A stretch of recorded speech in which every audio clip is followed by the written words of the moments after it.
The conference room smelled like my sister's perfume and betrayal. I stood in the heart of Hartman Design Studio, the architecture firm I had built from nothing over 7 years, and watched Lauren slide a stack of papers across the table toward me. Her manicure was perfect. Her smile was colder than the January air outside. Beside her, Derek Sullivan leaned against the window frame with his arms crossed, watching me the way a cat watches a mouse it has already caught. "Sign it, or we will make you lose everything," Lauren said. Her voice was steady, almost bored, as if she were asking me to pass the salt. I looked at the documents. Transfer of 51% ownership, release of claims to family assets, acknowledgement of shared inheritance rights. 7 years of my life reduced to signature lines on legal paper. I thought about fighting. I thought about screaming. I thought about calling security and having them both escorted out of my building. Instead, I picked up the pen. I signed every page without a word. I placed my office keys on the conference table, and I walked out of Hartman Design Studio without looking back. The next morning, their lawyer called Lauren screaming. I could hear Victor Reyes through the phone from across the room, his voice cracking with panic. "Do you have any idea what you just let her do to you?" But to understand why my sister's attorney lost his mind over a stack of paperwork, I need to take you back 5 years, to the day our mother's will was read, and I first realized that the person I had spent my whole life protecting had become someone I did not recognize. My name is Melissa Hartman. I am 34 years old, and I am the founder of Hartman Design Studio, one of the most respected boutique architecture firms in Denver, Colorado.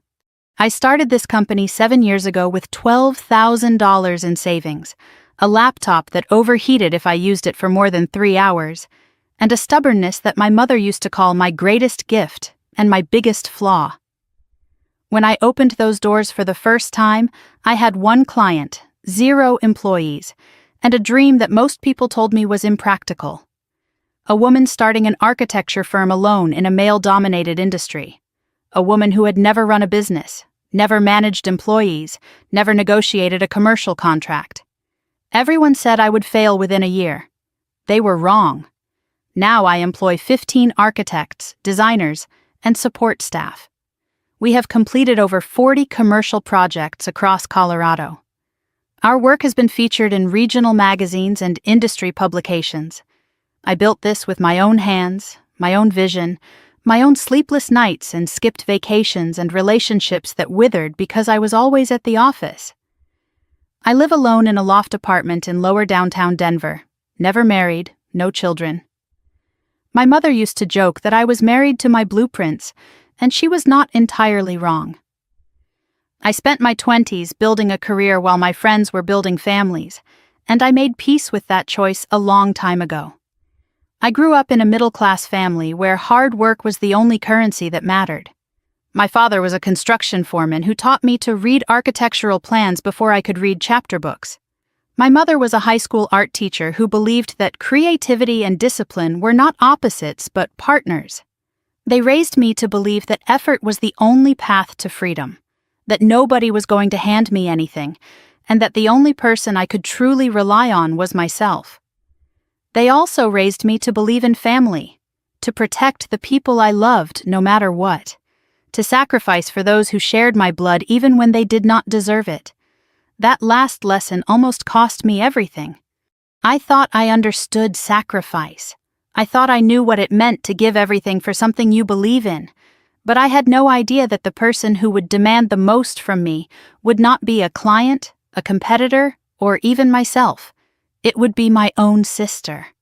Lauren Hartman was born 4 years after me, and from the moment she arrived, she was the sun around which our family orbited.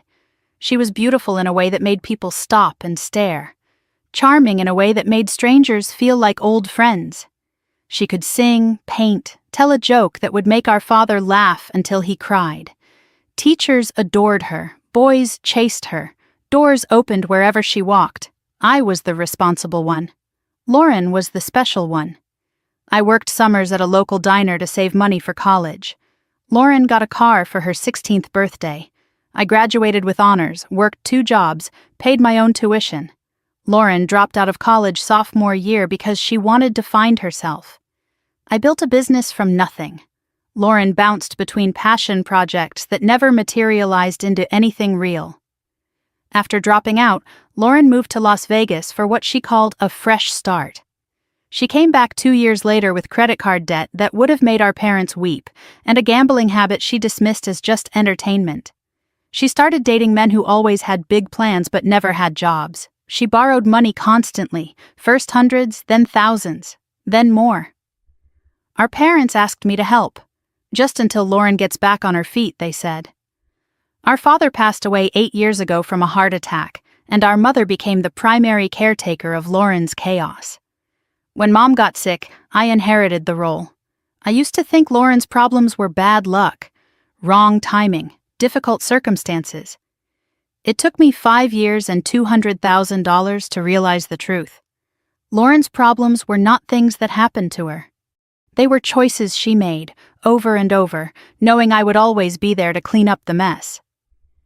The first time I met Derek Sullivan, he shook my hand and said, "Lauren talks about you all the time. The big sister who built an empire. I admire that." His grip was firm, his smile was warm, and every instinct in my body screamed that this man was dangerous. I ignored those instincts. That was my first mistake. Lauren met Derek at a casino in Black Hawk, Colorado's gambling town, about 3 years ago. She was playing blackjack and losing badly. He bought her a drink and told her she was too beautiful to be losing money alone. Within a month, they were living together. Derek was 41 years old, silver-haired, well-dressed, and spoke like a man who had never doubted himself in his life. He called himself an entrepreneur and investor, though he could never quite explain what he actually did. He dropped names like confetti, mentioned deals that were always about to close, drove a leased BMW, and wore watches that looked expensive from a distance but felt cheap up close. I noticed the red flags immediately. The way he answered questions about his work with more questions about mine. The way his phone was always face down. The way he touched Lauren possessively whenever other men were around. The way he asked detailed questions about my business, my revenue, my clients, as if he were conducting due diligence on an acquisition target. When I expressed my concerns to Lauren, she accused me of being jealous. "You just cannot stand that I found someone who believes in me," she said. Derek positioned himself as Lauren's protector against her controlling family. Classic isolation tactic. I recognized it. I just could not stop it. There is a specific feeling you get when a predator is sizing you up. Your skin prickles, your stomach tightens, every cell in your body whispers run. I felt that feeling every time Derek was in the room, and I convinced myself I was being paranoid, overprotective big sister syndrome. I was wrong. My instincts were screaming the truth, and I covered my ears. 2 weeks before she died, my mother grabbed my wrist with surprising strength. We were in the hospice facility in Aurora where she spent her final months. She had been diagnosed with stage 4 pancreatic cancer a year earlier. The doctors gave her 6 to 8 months. She lasted 11. She always was stubborn. Her eyes were clearer than they had been in days. "The desk drawer," she whispered, "in my bedroom. There is a letter. Do not open it until you need to." I asked her what that meant. When would I need to? She closed her eyes and said, "You will know when." I never got the chance to ask her again. During those final weeks, my mother asked strange questions. How is the company structured? Who else has access to your accounts? Do you have everything in writing? I thought it was the medication making her paranoid. I did not realize she was trying to warn me. She was trying to build a fortress around everything I had built because she knew a siege was coming. Her last words to me were simple. Protect what matters. Not things. Truth. She squeezed my hand once, then let go. She died at 3 a.m. on a Tuesday in March. I was holding her hand. Lauren was not there. She said she would come in the morning. My mother left me 3 things that meant everything. Her grandmother's original watercolor paintings, created over 50 years of quiet artistry. Her grandfather's Patek Philippe watch, a family heirloom since 1942. and a handwritten letter I was told not to open until I needed to. I kept the watch in my bedroom safe, the paintings hung in my apartment, and the letter stayed in my nightstand, a reminder of a promise I did not yet understand. 1 week after the funeral, we gathered in the law office of Patterson and Associates to read my mother's will. The attorney, James Patterson, had known our family for years. He looked uncomfortable from the moment Lauren walked in with Derek at her side. Derek had no legal standing to be there, but Lauren threatened not to come if he could not. Patterson allowed it, though he noted his objection for the record. The will was straightforward at first. The family home, valued at approximately $800,000, would be held in trust. Savings and investments totaling about $200,000 would be divided equally. Personal property would be distributed according to an attached inventory. Then came the provision that changed everything. Patterson cleared his throat. "There is an additional clause regarding the distribution to Lauren Hartman," he said. "Lauren's share of all assets would be held in a trust managed by me. She could access funds for reasonable living expenses with my approval, but full distribution would only occur after 5 years, and only if Lauren could demonstrate financial stability and independence from third-party influence. If Lauren contested the will, her share would revert entirely to me." Silence. Complete silence for 10 seconds. Then Lauren exploded. "What the hell is this?" She turned to me, her face twisted with fury. "You did this. You manipulated her. She was dying. She was on drugs. She did not know what she was signing." I watched Derek place a hand on Lauren's arm. She immediately went quiet. He leaned over and whispered something in her ear. And I watched my sister's rage transform into something colder, something patient, something calculating. I saw the exact moment her strategy changed. The screaming stopped. Her shoulders relaxed. She looked at me with an expression I had only seen on predators in nature documentaries. Patient. Certain of the kill. Whatever Derek told her, it was not comfort. It was a battle plan. Lauren stood and gathered her purse. "I understand," she said, her voice now controlled, almost pleasant. "Mom was sick. She was confused. Melissa was here every day, filling her head with lies about me. This will not stand. I will contest it." At the door, she turned back.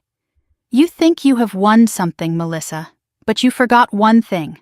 I am still her daughter, and daughters have rights." She walked out. Derek followed with a polite nod to the attorney, and I sat alone in that conference room, holding my mother's will, realizing that the woman who had just threatened me was no longer the sister I grew up with. After they left, Patterson told me something that haunted me for years. "Your mother was very specific about this arrangement," he said. "She came to me 8 months ago, before the diagnosis got bad. She was lucid. She was determined. She said, and I quote, 'Lauren is not capable of protecting herself from certain people. Melissa is the only one I trust.'"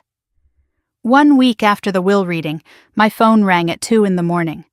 Lauren's voice was slurred but sharp. "I need $20,000, she said. "By Monday. It is an emergency." I was tired. I had heard this before. But something in her voice was different. Not desperate, calculating. I asked what it was for. She hesitated, then said, "Derek has an opportunity. A sure thing. But we need capital now." I told her I could not just hand over that kind of money without understanding why. Her voice turned cold. "Fine," she said. "Then I guess I will have to find another way to get what Mom owed me." She hung up before I could respond. I sat in the dark, my mother's letter still unopened in my nightstand, and I knew with the certainty that only comes at 2 a.m. that my sister had just declared war. I just did not know yet that she had already been planning her attack for months. That 2 a.m. phone call was not the first time Lauren had asked me for money. It was not even the 10th. But it was the moment I realized that saying yes had become a reflex, not a choice. To understand how I became my sister's personal bank account, I need to take you back 4 years, to the night everything started. 4 years before the signing, I was 29 years old, and finally breathing. Hartman Design Studio was 3 years old and had just turned its first real profit. I had landed my first major commercial contract, a boutique hotel renovation in Cherry Creek worth more than everything I had earned in the previous 2 years combined. Life was good, busy, exhausting in the best possible way.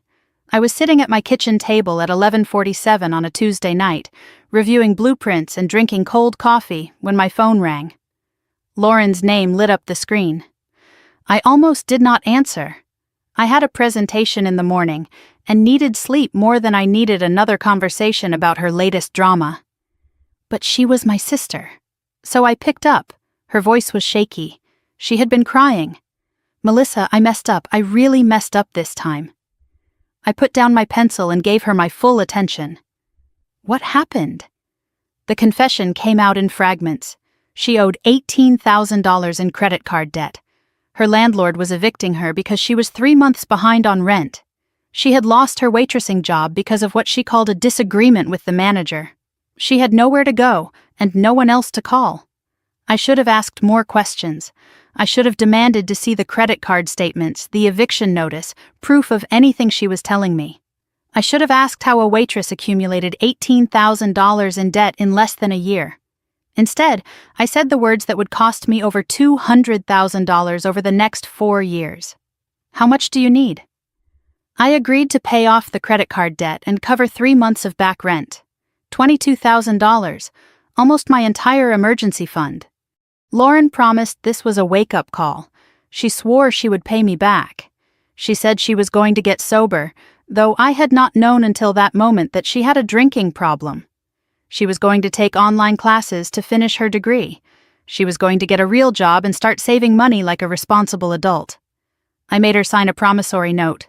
She rolled her eyes but agreed. I set up a budget spreadsheet for her to follow. I offered to help her find a job through my professional network. I did everything a responsible older sister would do to help her sibling get back on her feet. Week 1, Lauren was grateful. She texted me daily with updates about job applications and apartment hunting. Week 2, the texts slowed down. Week 3, she missed our scheduled check-in call. Week 4, I discovered she had never enrolled in the online classes she promised to take. When I confronted her, she said she needed time to decompress before starting school. She had found a part-time job at a boutique, just temporary, while she figured things out. She was doing better. She just needed space. I wanted to believe her. I needed to believe her. Because if Lauren was lying, it meant I had just spent $22,000 buying myself a temporary illusion of peace. And I was not ready to admit that my sister had learned how to use my love as a credit line. 3 months after the first rescue, Lauren called me with news. Her voice was different this time, excited, hopeful, almost giddy. "Melissa, I met someone. He is amazing. You have to meet him." I agreed to dinner, cautiously optimistic that maybe this was the change Lauren needed. A stable relationship, someone to ground her, someone to help her become the person I still believed she could be. The restaurant was upscale, a place in lower downtown that I had always wanted to try but could never justify the expense. Derek Sullivan had insisted on paying, Lauren told me as we waited for him to arrive. He wanted to make a good impression. He walked in wearing a charcoal suit with silver cufflinks, the kind of man who knew exactly how good he looked and expected everyone else to notice. 41 years old, salt and pepper hair, a tan that came from golf courses rather than outdoor labor. His handshake was firm. His eye contact was direct. His smile was practiced to perfection. "Lauren talks about you all the time," he said, settling into his chair like he owned the place. The big sister who built an empire from nothing. I have tremendous respect for entrepreneurs. It takes a certain kind of person to bet everything on themselves. I asked him what he did for a living. He said he was an entrepreneur and investor, specializing in emerging opportunities. I asked what kind of opportunities. He talked for 5 minutes without actually answering the question. He mentioned deals that were about to close, partners who were household names in certain circles, projects that would revolutionize industries I had never heard of. He ordered the most expensive wine on the menu without looking at the price. He asked detailed questions about my business. How many employees did I have? What was my annual revenue? Who were my major clients? I deflected most of his questions, but he kept circling back, always casual, always curious, always just a little too interested. I watched him touch Lauren throughout dinner, his hand on her back, his arm around her shoulder, his fingers brushing her wrist when she spoke. The touches were possessive, not affectionate. He was marking territory, not showing love.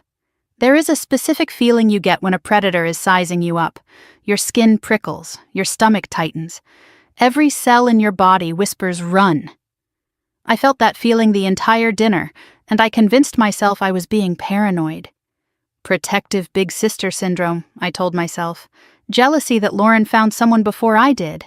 I was wrong. My instincts were screaming the truth, and I covered my ears. That night, I could not sleep. Something about Derek did not add up. The expensive clothes but vague income. The name-dropping but no verifiable connections. The questions about my business disguised as friendly interest. At 1 a.m, I opened my laptop and typed Derek Sullivan, Phoenix, Arizona into the search bar. The results made my stomach drop. The first article was from a local Phoenix news outlet, dated 3 years earlier. The headline read, "Scottsdale investor accused of fraud in real estate scheme."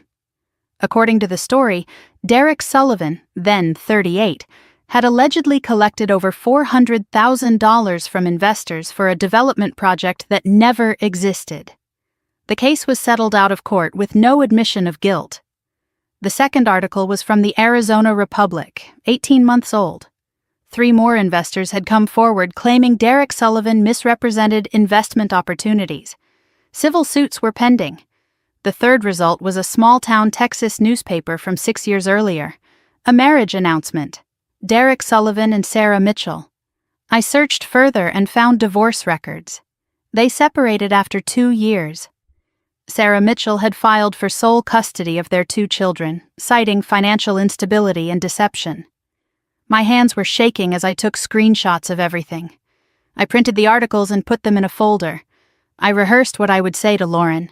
I imagined her face when she realized she was dating a con artist.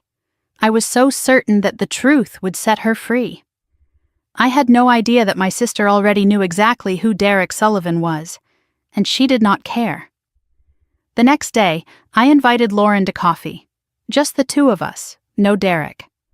I brought the folder of printouts. She arrived late, glowing, talking about how wonderful Derek was, how he understood her in ways no one else ever had, how he believed in her potential. I slid the articles across the table. "Lauren, I need you to look at these." She glanced at the headlines, then pushed the papers back toward me. "I know."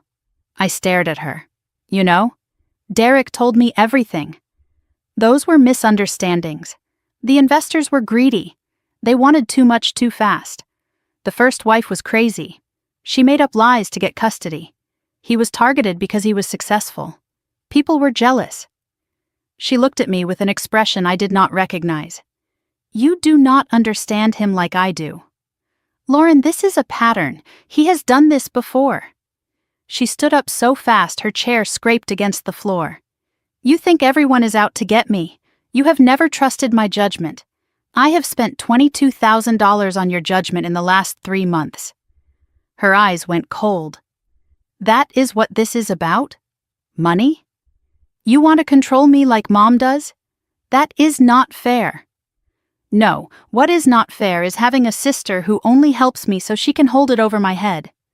She grabbed her purse and looked at me with an expression I had never seen before. Not anger, not hurt, contempt. "Derek was right about you.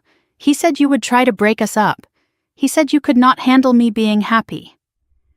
She walked out, and I sat alone with my coffee growing cold, realizing that I had just watched my sister choose a con man over her own family, and there was nothing I could do to stop her.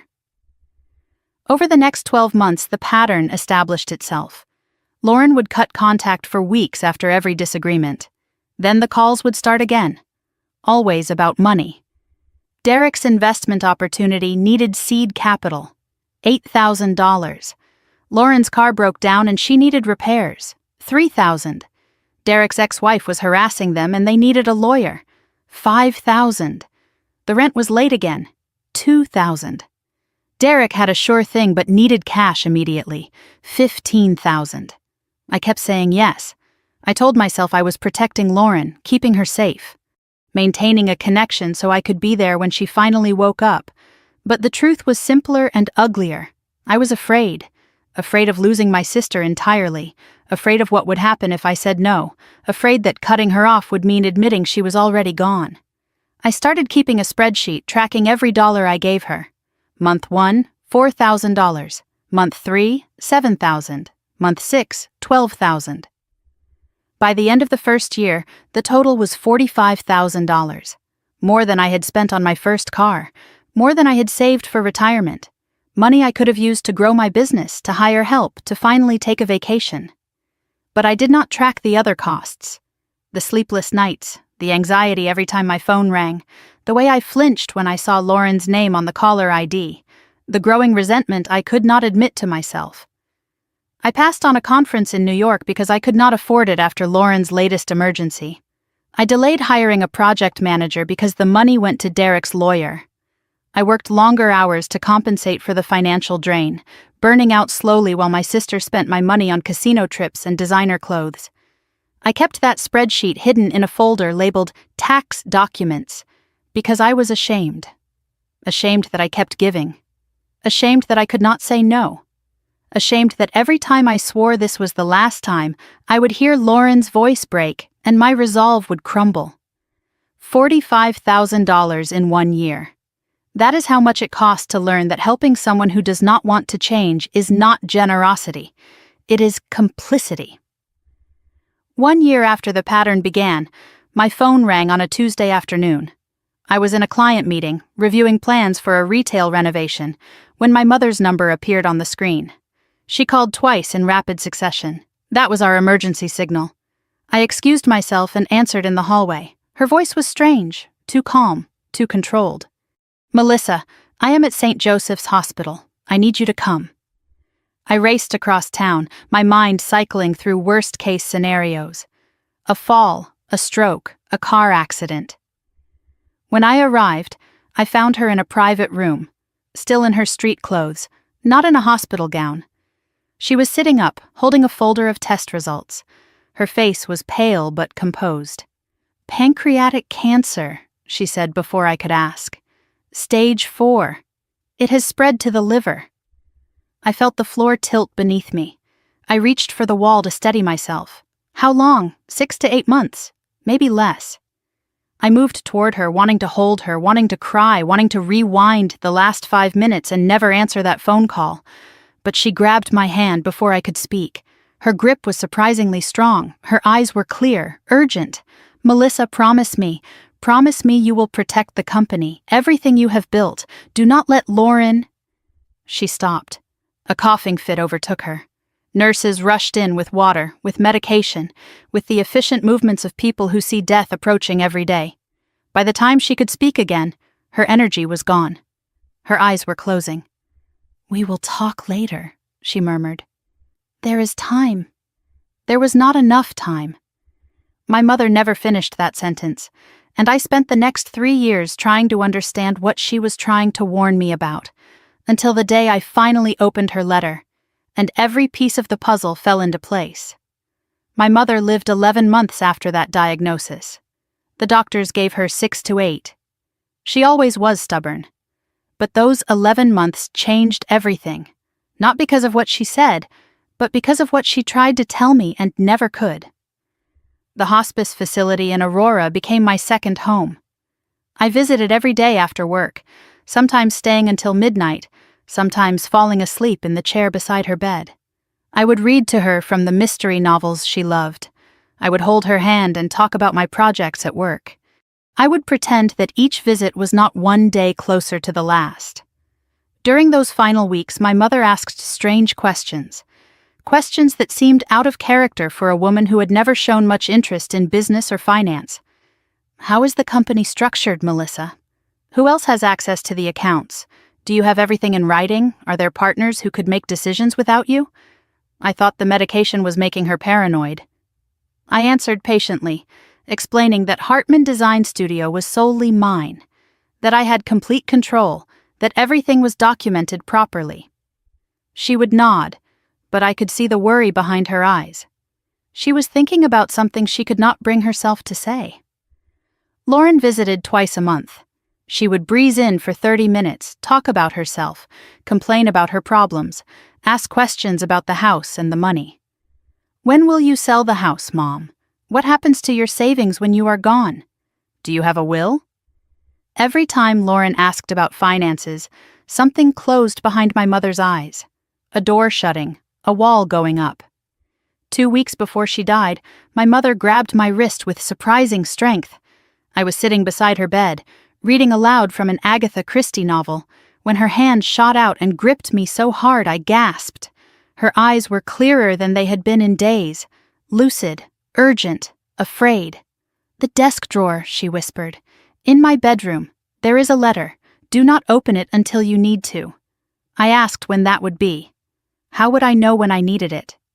"You will know," she said. "When everything seems lost, you will know." I wanted to ask more.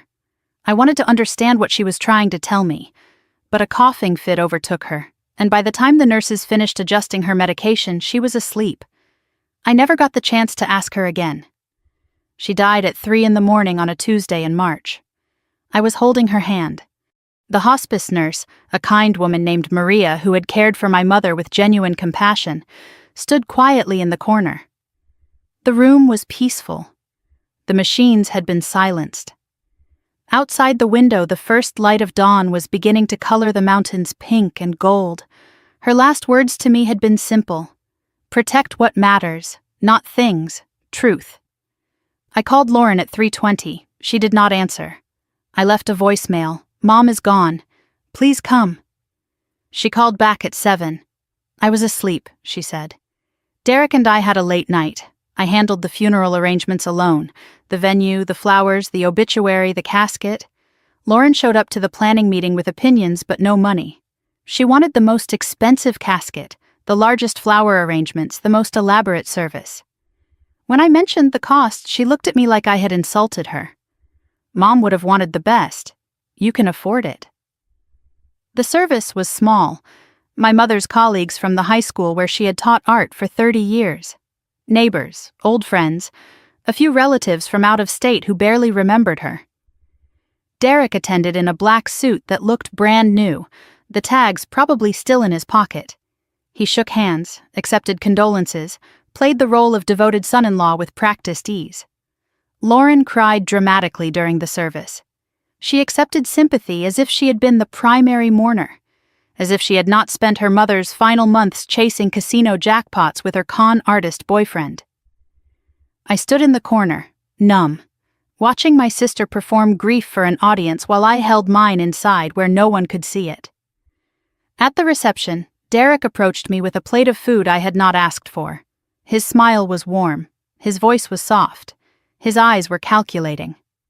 "Melissa, I know this is difficult, but Lauren and I have been talking.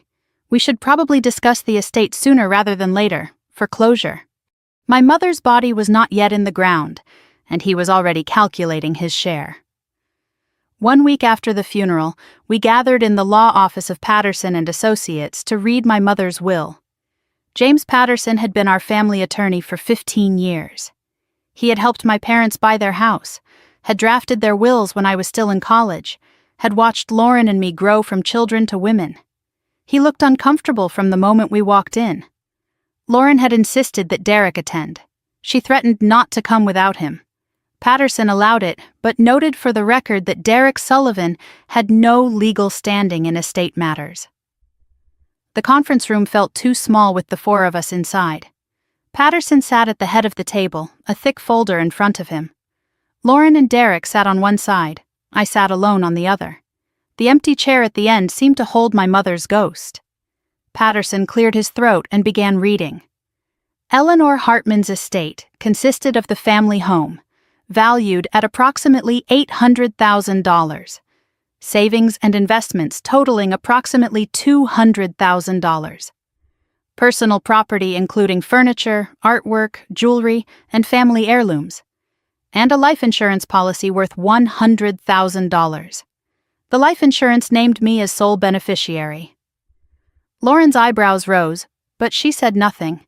The standard distribution was straightforward. The house would be sold and proceeds divided equally. Savings would be divided equally after estate expenses. Personal property would be distributed according to an attached inventory. Then Patterson reached the provision that changed everything. "There is an additional clause regarding the distribution to Lauren Hartman," he said. His voice was careful, measured, as if he were handling explosives. "Lauren's share of all assets would be held in a trust managed by me for a period of 5 years. She could access funds for reasonable living expenses with my approval, but full distribution would occur only after she demonstrated financial stability and independence from third-party influence. If Lauren contested the will, her entire share would revert to me." Silence. 10 seconds of absolute silence. Then Lauren exploded. "What the hell is this?" She turned to me, her face twisted with fury. "You did this. You manipulated her. She was dying. She was on drugs. She did not know what she was signing." Derek reached over and placed a hand on Lauren's arm. The touch was light, but its effect was immediate. She went quiet. He leaned close and whispered something in her ear, and I watched my sister transform. The screaming stopped. Her shoulders relaxed. Her breathing slowed. When she looked at me again, the rage had been replaced by something colder, something patient, something that made me think of predators waiting for the perfect moment to strike. Whatever Derek told her, it was not comfort. It was a battle plan. Lauren stood, gathering her purse with deliberate calm. "I understand," she said. Her voice was eerily pleasant. "Mom was sick. She was confused. Melissa was here every day, filling her head with lies about me." She paused at the door. "This will not stand. I will contest it." Patterson reminded her of the no contest clause. Lauren smiled. A lawyer smile. Derek's smile. "We will see about that." After they left, Patterson looked at me with exhausted eyes. "Your mother was very specific about this arrangement," he said. "She came to me 8 months ago, before the diagnosis got bad. She was lucid. She was determined." He paused, remembering. She said, and I quote, "Lauren is not capable of protecting herself from certain people. Melissa is the only one I trust." I asked if she had said who those certain people were. She did not name names, but she asked me a strange question before she left. He hesitated. She asked if there was any legal way to protect an inheritance from a beneficiary's spouse or future spouse. I told her the trust structure would help. She nodded and said, "Make it ironclad." My younger daughter has terrible taste in men. That afternoon I drove to my mother's house alone, the house where I had grown up, where I had learned to draw and dream and believe in myself. The house that still smelled like her perfume and her cooking and the lavender sachets she kept in every closet. I went to her bedroom, the desk drawer she had mentioned in hospice. Inside I found old photographs, receipts, a folder of tax documents, and one envelope sealed, with "Melissa, when you need it," written in her careful handwriting. I held that envelope for a long time. Part of me wanted to tear it open immediately, to finally understand what my mother had been trying to tell me, but she had said to wait until I needed it. She had been specific. Whatever was inside was meant for a moment that had not yet arrived. I put the letter back in the drawer, but as I did, I noticed something else. A receipt from a private investigator dated 6 months before her diagnosis. Subject: Derek Sullivan. Amount paid: $1,500. The report itself was missing. My heart began to pound. My mother had hired someone to investigate Derek. Before she got sick. Before any of this. She had known something was wrong, and she had tried to find proof. I searched the house for an hour. Filing cabinets, closets, the safe in the basement. Nothing. Then I noticed that the desk drawer had a false bottom. Underneath, I found 3 pages stapled together, with a sticky note in my mother's handwriting. "Show this to no one until necessary." I read the investigator's report by the light of my phone, afraid to turn on the lamps, afraid someone might see. Derek Sullivan was not just a con man with a few bad business deals. He had done this before, multiple times. He targeted women with family money, isolated them from relatives, then systematically drained their assets. His ex-wife in Texas had lost everything. The investor in Phoenix had declared bankruptcy. And now he had found Lauren. My mother knew. She knew everything. And she had tried to build a fortress around me with her will, knowing she would not live to see if it held. That night, I called my college roommate Rachel Chen.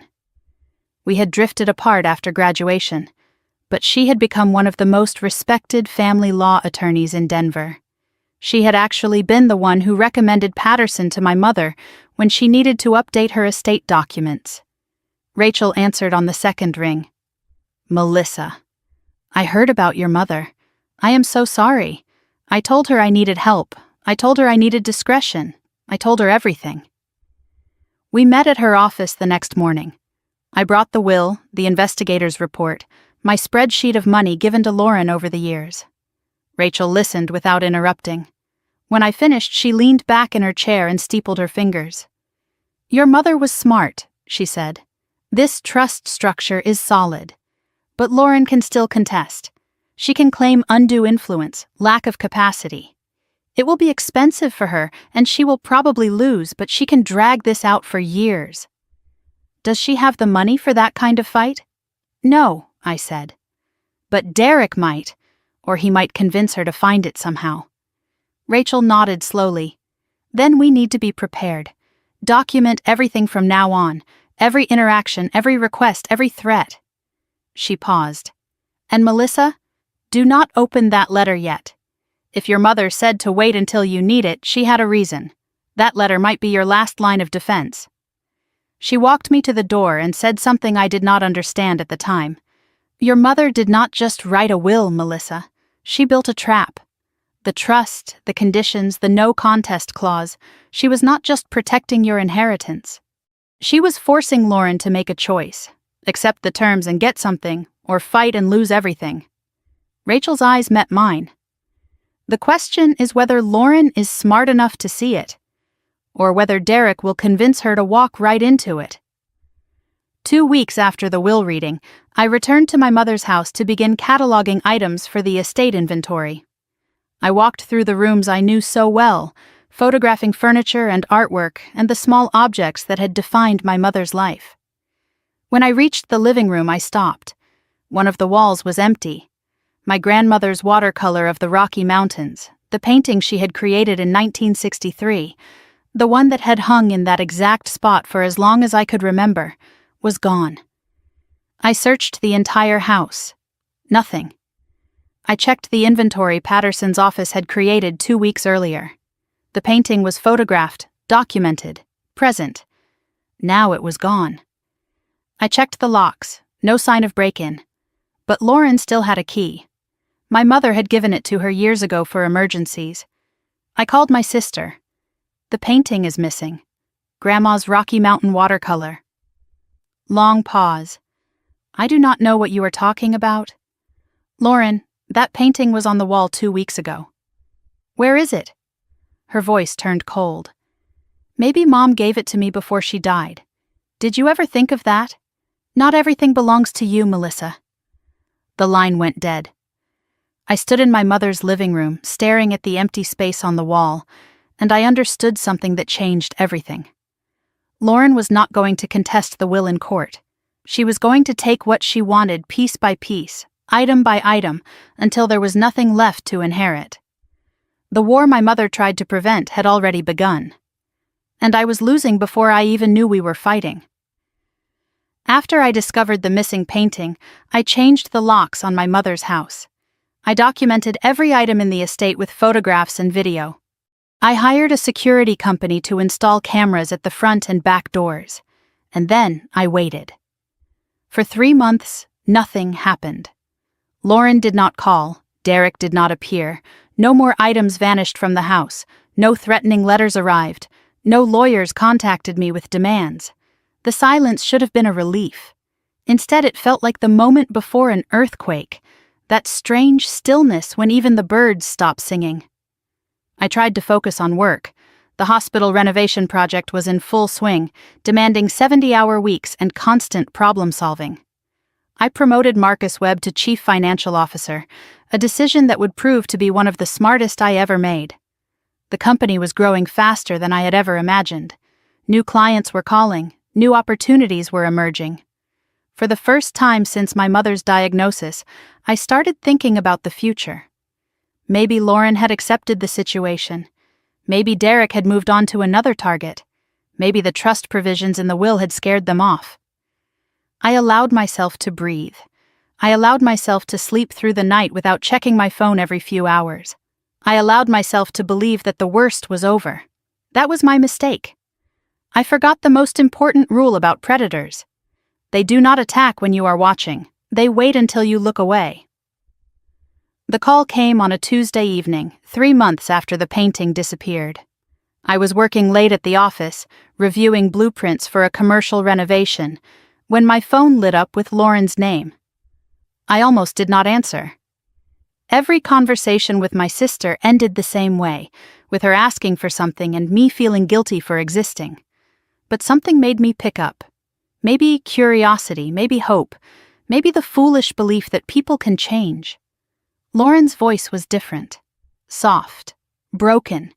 The voice of someone who had been crying for hours and had finally run out of tears. "Melissa, I know I do not deserve to call you." She paused, sniffling. "I have been doing a lot of thinking. About Mom. About us. About everything." I waited, saying nothing. "I think I have a problem. A real problem." Her voice cracked. "Derek and I have been fighting. He wants me to do things I do not want to do. Things that scare me." I felt my guard lowering despite myself. "What kind of things?" She did not answer directly. "I need help, Melissa. Real help this time. Not money for bills or rent or Derek's schemes. I want to go to rehab. I want to get clean. I want to start over." I closed my eyes. Every instinct screamed that this was a trap. But Lauren sounded genuinely scared. What if this was real? What if she was finally ready to change? What if I said no and something terrible happened? "There is a treatment center in Aspen," she continued. 60 days. It is supposed to be the best. It costs $35,000. I know that is a lot. I know I have no right to ask. But if I do not go now, I do not know what Derek will make me do. Her voice broke completely. "Please, Melissa, I am begging you, save me." She said, "Save me." Those 2 words broke through every wall I had built. I heard my mother's voice telling me that family takes care of family. I heard my own guilt whispering that maybe I had been too harsh, too protective of money instead of my sister. I heard Lauren crying, and my resolve crumbled. I agreed to pay, but with strict conditions. I would pay the facility directly, not give Lauren cash. I wanted weekly updates from the treatment center. She had to complete the full 60 days or repay the money. Lauren agreed to everything. "Of course, whatever you need." "I just want to get better." She gave me the name of the facility, Aspen Valley Recovery Center. She said she would check in on Friday. I will never forget what she said before hanging up. "Thank you, Melissa. You are saving my life." On Wednesday, I called Aspen Valley Recovery Center to arrange payment. The admissions coordinator was professional and kind, but when I asked about Lauren Hartman's application, there was a long pause. "I am sorry, but we have no record of anyone by that name inquiring about our program." I called Lauren immediately. "They do not have your application." She had an explanation ready. "I was going to apply after I knew you would pay. I did not want to waste their time if it was not going to happen." I insisted on making the reservation myself. I booked a room starting Friday, paid the $35,000 deposit with my credit card, and offered to drive Lauren to Aspen personally. "No," she said quickly. "Derek will take me. It is fine. I do not want to make a scene." Friday came. At 3 p.m, I called the facility to confirm my sister had arrived. "Miss Hartman has not checked in yet." I called Lauren. No answer. I called Derek. Straight to voicemail. 6 o'clock, 7 o'clock, 8 o'clock, nothing. Saturday morning I called Aspen Valley again. The admissions coordinator sounded uncomfortable. "We received a cancellation request yesterday morning. The deposit was refunded to the card on file." I checked my credit card statement. No refund. I checked my email. There was a forwarded confirmation from Aspen Valley, but it had been sent to an address I did not recognize. Someone had accessed my email and redirected the refund to a different account. $35,000. Gone. Not to a treatment center. Not to help my sister recover. The money had been stolen by someone who knew my passwords, my financial information, my trust. I sat at my desk and felt something shift inside me. Not anger, not sadness. Something colder. Something that had been asleep for years was finally waking up. Monday morning, Marcus Webb appeared at my office door. He was 53 years old, a former forensic accountant who had left corporate life to work somewhere that mattered. He had been with Hartman Design Studio since year 2, and he noticed everything. "We need to talk," he said, closing the door behind him. "Something is wrong with the system." He placed a printed report on my desk. 47 failed login attempts to our financial system over the past 2 weeks, all using your personal email as the username. The IP address traces to a residential location in Aurora. My stomach dropped. Aurora was where Lauren and Derek lived. "Someone has been trying to access our bank accounts," Marcus continued. "They know your email but not your password. If they had gotten in, they could have transferred funds, altered records, destroyed everything we have built." I stared at the report. The attempts had stopped 3 days ago, right before Lauren's rehab call. "This was not random," Marcus said. "Someone is probing for weaknesses, testing what they can take. And the timing, right before your sister asked for money, is not a coincidence." I told Marcus everything: the will, the missing painting, the fake rehab, the email hack. It was the first time I had told anyone at work about my family situation.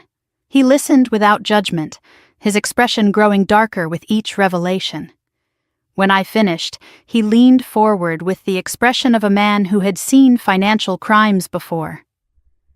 "Melissa, I need to ask you something, and I need you to be honest. Is there any chance your sister or her boyfriend could have physical access to your computer? Your phone? Your apartment?" I thought about the spare key I had given Lauren 2 years ago when I traveled for a conference. The key I had never asked her to return. "Yes," I said, "there is."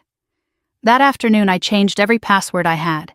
I enabled 2-factor authentication on every account. I changed the locks on my apartment. And I called Rachel Chen. "You need more than security updates," Rachel said. "You need information. Your mother hired a private investigator before she died.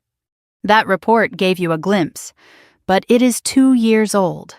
You need to know what Derek has been doing since." She recommended an investigator named Samuel Torres, former FBI, now private practice. His office was in a nondescript building downtown, the kind of place you could walk past 1,000 times without noticing. He was 62 years old with a gray beard and eyes that seemed to see through walls. I brought him everything: the old investigator's report, the financial records, the login attempts, the rehab scam.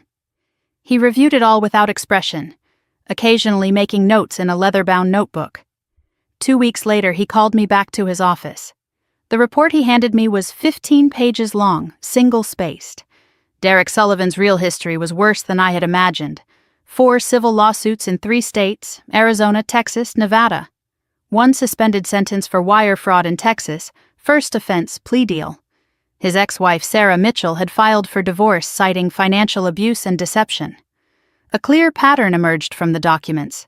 He targeted women with family wealth. He isolated them from relatives. He drained their resources systematically. And he had no legitimate income source identified in 18 months. But the last page was what stopped my heart. Torres had created a timeline. Derek Sullivan met Lauren Hartman at Black Hawk Casino 14 months ago. 1 month later, he moved into her apartment. 2 months after that, the first request for money came to me. 3 months after that, my mother hired her own investigator. Torres had highlighted one sentence: Subject appears to select targets based on family financial profiles researched prior to initial contact. Derek had not stumbled upon my sister by accident. He had hunted her, and through her he was hunting me. Torres had obtained additional evidence during his investigation.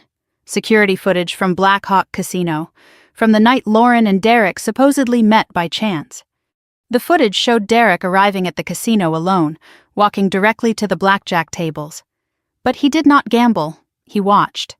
For 45 minutes he observed the room, his eyes scanning the players like a hawk searching for prey. When he finally approached Lauren, she had been losing badly for hours. He already knew her name. Torres dug deeper. 3 weeks before that night, someone had searched public records for Eleanor Hartman's property holdings. The search originated from a Phoenix IP address, Derek's previous residence. He had researched my family before he ever set foot in that casino. He knew about my mother's house, its value. He found my mother's daughters through property records. He discovered Lauren had a gambling problem through social media posts she later deleted. He knew exactly where to find her and exactly what to say. I watched that footage 3 times.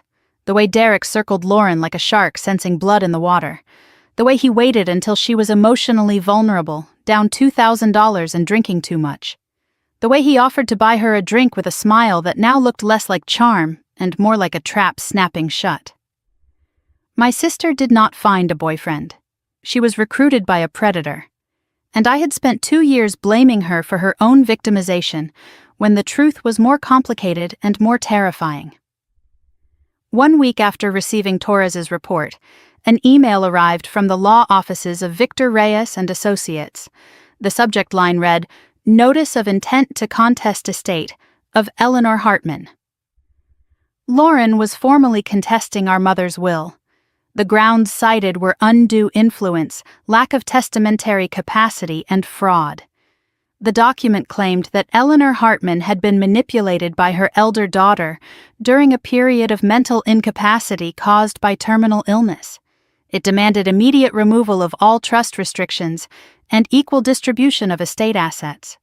If I did not comply within 30 days, Lauren would file suit. The letter mentioned additional evidence of my alleged financial manipulation of our mother.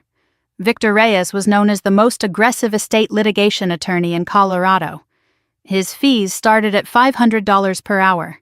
Someone was paying for this fight, someone who expected a big payout. I forwarded the email to Rachel Chen with a single sentence. "They just declared war. Tell me how to win." I sat in my office, the investigator's report on one side of my desk and the lawsuit thread on the other, and I realized something that changed everything. My mother had not just written a will. She had drawn a line in the sand and dared Lauren to cross it. Now Lauren had crossed it. And buried somewhere in Torres's 15 pages was the ammunition I needed to end this, not by running away, not by paying them off, but by letting them destroy themselves. I just had to figure out how. Victor Reyes did not wait 30 days. He filed the lawsuit in 11. I received the official court summons on a Wednesday morning, hand-delivered to my office by a process server who looked almost apologetic. "Sorry, ma'am," he said as he handed me the envelope. "Just doing my job." I wanted to tell him that everyone involved in what was about to happen would probably say the same thing. The lawsuit was 43 pages of lies dressed in legal language. Case filed in Denver District Court. Plaintiff Lauren Hartman. Defendant Melissa Hartman. Individually and as trustee of the Eleanor Hartman estate. Claims for undue influence, lack of testamentary capacity, constructive fraud, and breach of fiduciary duty. Relief sought included removal of all trust restrictions, equal distribution of estate assets, and compensatory damages. I read the specific allegations 3 times, each time finding new distortions of reality. According to the complaint, I had isolated our mother during her final months. I had suggested the trust provisions while Eleanor was mentally incapacitated by medication. I had mismanaged estate assets for personal benefit. I had refused reasonable requests for Lauren's rightful inheritance share. The document painted me as a calculating manipulator who had preyed on a dying woman.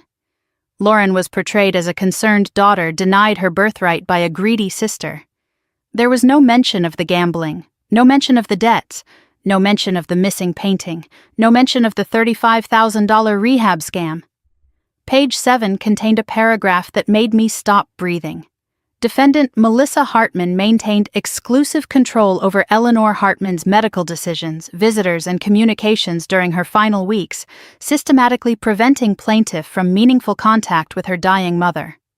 I had begged Lauren to visit more. I had called her every time Mom asked for her. And now those unanswered calls were being rewritten as my fault. That afternoon, I brought the complaint to Rachel Chen's office. She read it slowly, making notes in the margins with a red pen. Her face remained neutral, but her pen moved faster and faster as she progressed through the pages. "This is aggressive but not surprising," she said when she finished. "Reyes is known for shock and awe tactics. He overwhelms defendants with accusations, hoping they will settle just to make the noise stop." She walked me through the legal landscape. The undue influence claim was their strongest argument because it was difficult to disprove a negative. Noise stop. She walked me through the legal landscape. The undue influence claim was their strongest argument because it was difficult to disprove a negative. How do you prove you did not manipulate someone? But the lack of capacity claim was weaker. My mother had signed the will 8 months before she died, when she was lucid and determined. Attorney Patterson could testify to her mental state. We had medical records from her oncologist confirming she understood her decisions. "Here is what you need to understand," Rachel said, leaning forward. "They do not expect to win this in court. Litigation like this costs hundreds of thousands of dollars. It can take 2 to 3 years. They are betting you will settle to make it go away." She explained the economics. Victor Reyes was probably working on contingency, meaning he got a percentage of whatever Lauren received. That meant someone had convinced him the payout would be worth his time. Someone had done the math on my company, my assets, my mother's estate, and decided the numbers justified the gamble. Defense costs could run between $150,000 and $300,000. Even if I won, I would lose years of my life and a fortune in legal fees. Meanwhile, the estate would sit frozen. The house could not be sold. Nothing could move forward. I would be trapped in legal limbo while they bled me dry. "So the question is," Rachel said, "do you want to fight, or do you want to negotiate? What would negotiating look like? You give Lauren some portion of the inheritance without the trust restrictions, maybe 60-40, maybe 70-30. She goes away." I thought about my mother's face in the hospice, the urgency in her grip when she made me promise to protect what mattered. "And if I fight?" Rachel smiled, not a warm smile, the smile of someone who had played this game before and won. "Then we need to make this lawsuit so dangerous for them that they are the ones who want to settle." She leaned closer. "We let them think they are winning. We let them get confident. And while they are busy celebrating, we document every single illegal thing they do. Because people like Derek Sullivan cannot help themselves. Give them enough rope, and they will hang themselves." The legal proceedings began with what lawyers call the discovery phase. Both sides exchanged requests for documents and information. I had to produce financial records, communications with my mother, medical authorizations. Lauren had to produce evidence supporting her claims, communications about the estate, her own financial records. I provided everything Patterson's office had: medical records showing Eleanor's lucidity when the will was signed, correspondence showing my attempts to include Lauren in our mother's care, the unanswered calls, the missed visits. Bank statements proving my management of the estate had been transparent and appropriate. Lauren provided almost nothing. Vague references to witnesses who would testify to Eleanor's confusion. No documentary evidence of undue influence. Financial records that were suspiciously incomplete, with large gaps where casino losses and Derek's failed investments would have appeared. The depositions went badly for their side. Attorney Patterson testified that Eleanor Hartman was lucid, determined, and specific about her wishes. The hospice nurse confirmed that I visited daily, while Lauren visited rarely. The attending physician confirmed that Eleanor understood her decisions and was not impaired when she signed the will. After the physician's deposition, Victor Reyes approached me in the hallway outside the conference room. His smile was professional, but something in his eyes had changed. "Miss Hartman, I want you to know this is not personal. I am just representing my client's interests." He handed me his business card. "If you ever want to discuss a resolution, call me directly. Sometimes these things are better handled without all the formality." I took his card and said nothing. But I noticed his hand was shaking. Something had changed. He was not confident anymore. He was worried. The evidence was not supporting his case, and the depositions were making his client look like exactly what she was: a liar. While the lawsuit proceeded through the courts, Rachel advised me to increase security at my mother's house, not just to protect the remaining assets, but to gather evidence of any ongoing theft. "If they are stealing from the estate, we need proof," she said. Proof changes everything. Proof turns a civil dispute into a criminal matter. Proof gives us leverage they cannot counter. I hired a security company Torres recommended. They installed cameras throughout the house, exterior and interior. The cameras were motion-activated, high-definition, with cloud storage that could not be tampered with. They were disguised as smoke detectors and carbon monoxide alarms. No one would know they were there. Rachel reviewed the setup carefully. Colorado is a one-party consent state for audio recording, but I was not a party to conversations happening in my mother's house when I was not there.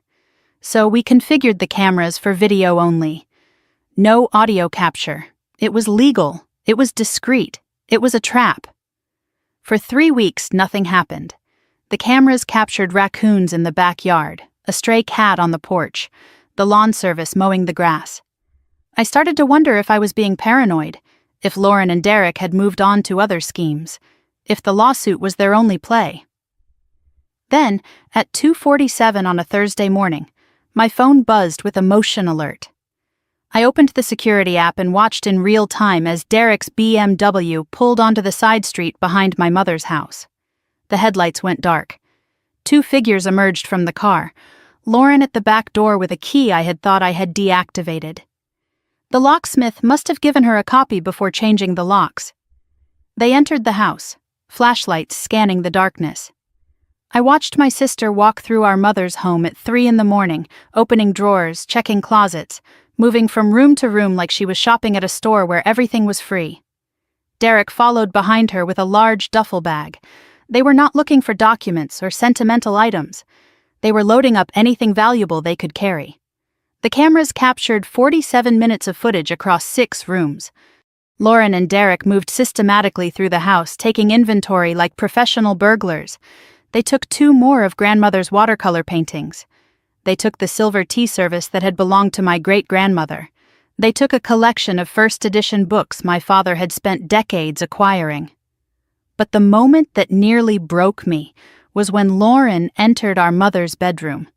She went straight to the closet, pushed aside the clothes our mother would never wear again, and found the small fireproof safe Eleanor had kept hidden behind her winter coats. Lauren knew the combination. Our grandmother's birthday, a number we had both memorized as children.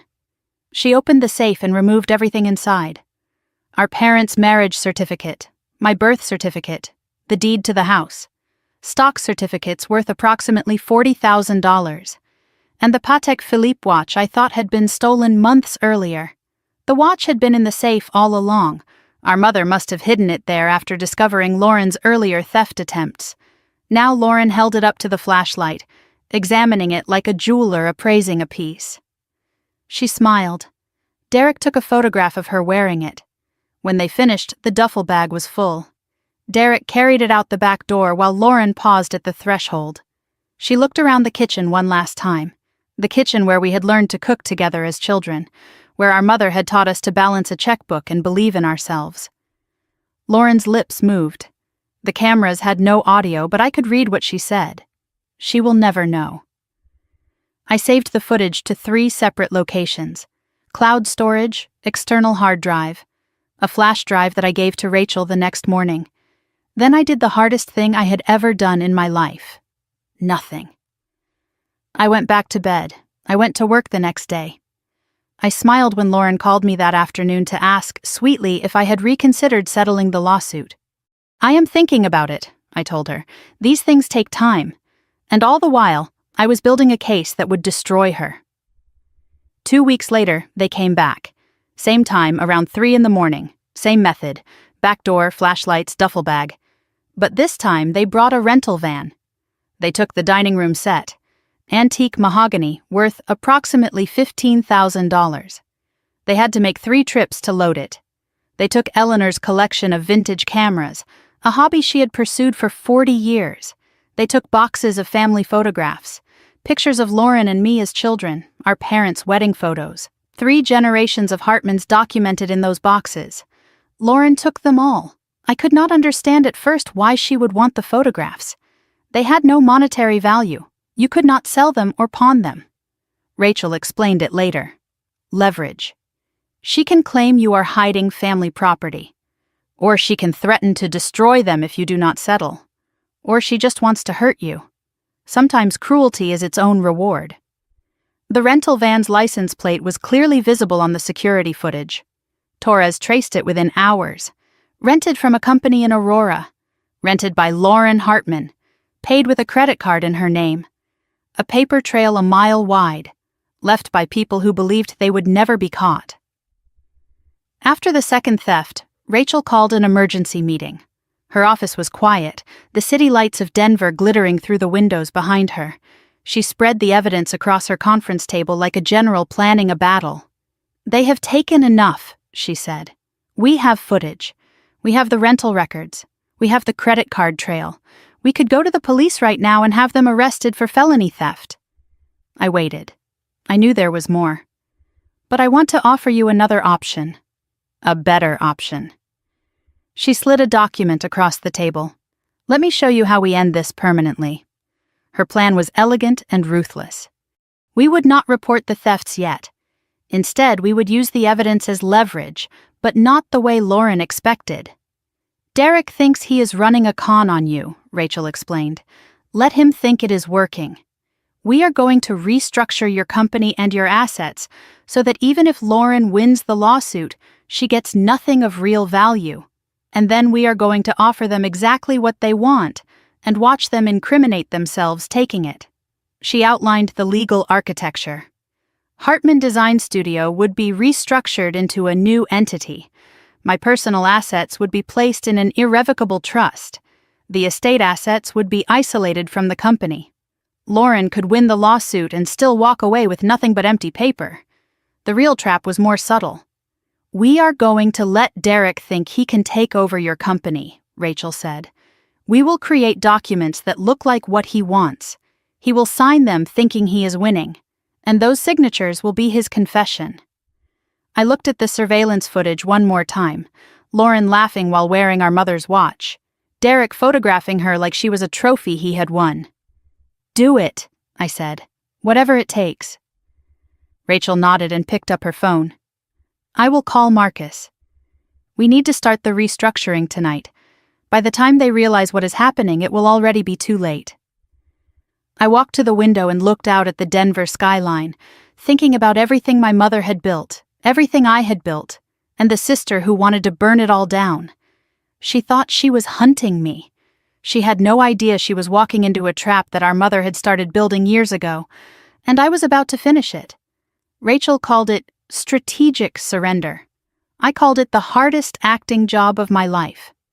For the next 4 months, I became someone I barely recognized. A woman crumbling under pressure. A woman desperate to make the lawsuit disappear. A woman willing to negotiate away everything she had built just to find peace. Every phone call, every meeting, every interaction was a performance designed to make Derek Sullivan believe he had already won. The transformation started with small changes.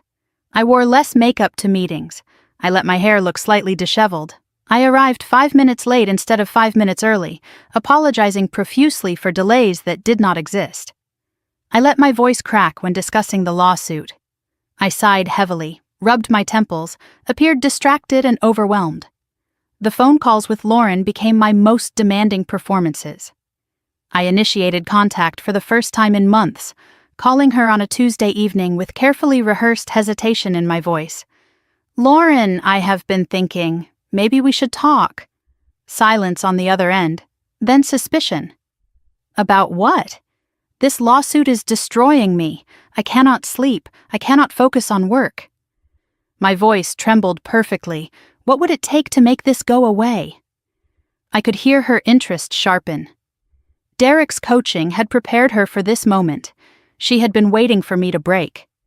Within days, Derek started joining our calls. "Just to help mediate," he said. His tone was sympathetic, understanding, dripping with false concern. "Melissa, we never wanted it to come to this. Lauren just wants what is fair. Maybe if we could find a middle ground, everyone could move forward." His kindness made my skin crawl, but I played my part. I thanked him for his understanding. I apologized for being difficult. I asked for his guidance on how to resolve this peacefully. I played the broken woman so well that sometimes I forgot I was acting. There were nights I would hang up the phone after talking to Lauren and have to remind myself that the desperation in my voice was a weapon, not a wound. The hardest part was not letting them see my hatred. The second hardest part was not laughing when Derek called me family. While I performed weakness for my sister and her boyfriend, Rachel and Marcus and I worked through the nights rebuilding everything behind the scenes. The corporate restructuring was complex but essential. Hartman Design Studio, the company I had built over 7 years, existed as a limited liability company with me as the sole owner. That structure was vulnerable. If Lauren won a judgment against me personally, she could potentially claim my ownership stake. We needed to make that impossible. On paper, we dissolved Hartman Design Studio LLC. In its place, we created a new entity called Rocky Mountain Architecture Partners LLC. I held 51%. Marcus held 49%. The partnership agreement contained provisions that would make any hostile takeover worthless. No partner could transfer shares without written consent of the other. Any attempt to seize shares through legal judgment would result in automatic buyout at book value, which meant pennies on the dollar compared to actual worth. The operating agreement explicitly superseded any court order regarding individual partner assets. Marcus had right of first refusal on any share sale. The genius of this structure was simple. Even if Lauren won the lawsuit, even if a court ordered me to give her my share of the company, she would receive worthless paper. Shares she could not sell, shares she could not control, shares that gave her no voice in how the company operated. The real value of everything I had built was protected behind walls she could not breach. Marcus signed the partnership agreement at 11:47 on a Tuesday night. When he put down the pen, he looked at me with an expression I had never seen before. "You know, when you hired me 6 years ago, you told me this company was your dream." He smiled slightly. "I did not realize until now that you would burn it to the ground before letting someone steal it." I shook his hand. "Not burn it. Rebuild it somewhere they cannot reach." My personal assets required different protection. Rachel set up an irrevocable trust, a legal structure that would remove everything I owned from my name while still allowing me to benefit from it. She served as trustee, with a professional trust company named as successor. I became a beneficiary of my own assets rather than their owner. It sounds strange, but the distinction was crucial. A beneficiary cannot have their interest seized to pay judgments. The trust, not me, owned everything. Into the trust went my apartment, paid off and worth $450,000, my investment accounts approximately $200,000, my vehicle, my personal property, everything of significant value, even my mother's letter, kept in a safe deposit box now owned by the trust. The protection was nearly absolute. An irrevocable trust is not part of the grantor's estate for lawsuit purposes. Lauren could not claim these assets even if she won a judgment of $10 million. The trust existed before the lawsuit was filed, so there could be no claim of fraudulent transfer. Everything was legitimate. Everything was legal. Everything was designed to leave my sister holding an empty bag. Rachel handed me a folder containing the documentation of my new financial life. "Congratulations," she said with a slight smile. On paper, you are now worth approximately $12,000. Your apartment, your savings, your investments, all held by the Hartman Family Trust, of which you are merely a beneficiary. I laughed for the first time in months. So if Lauren wins everything I own, she gets what? Rachel's smile widened. A 6-year-old Honda Civic and whatever is in your checking account. The look on Derek's face will be worth every penny of my fee. 2 weeks before the scheduled signing, Marcus called me at 8 in the morning. His voice was tight with controlled anger. We have a problem, a big one. Westfield Development was one of the largest commercial developers in Colorado. They had approached Hartman Design Studio about a mixed-use project in the River North District. The contract was worth $3.2 million over 18 months. It would be the biggest project in our company's history. We had been negotiating for 4 months. Site visits, preliminary designs, budget proposals. The contract was nearly finalized, waiting only for board approval. Someone named Derek Sullivan called Westfield's CEO yesterday, Marcus said. He introduced himself as incoming partner at Hartman Design. He told Margaret Chen there would be management changes soon, and suggested they delay signing until the new leadership structure was in place. My blood went cold. He offered to meet with them personally, Marcus continued, to discuss the transition.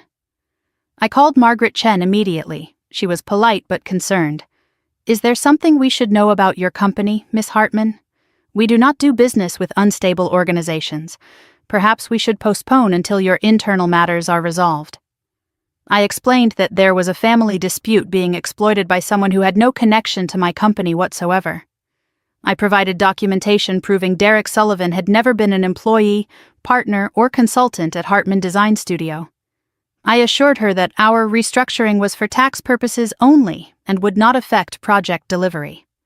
Margaret Chen was skeptical but agreed to continue negotiations. For now. After I hung up, I sat in my office and felt something unexpected.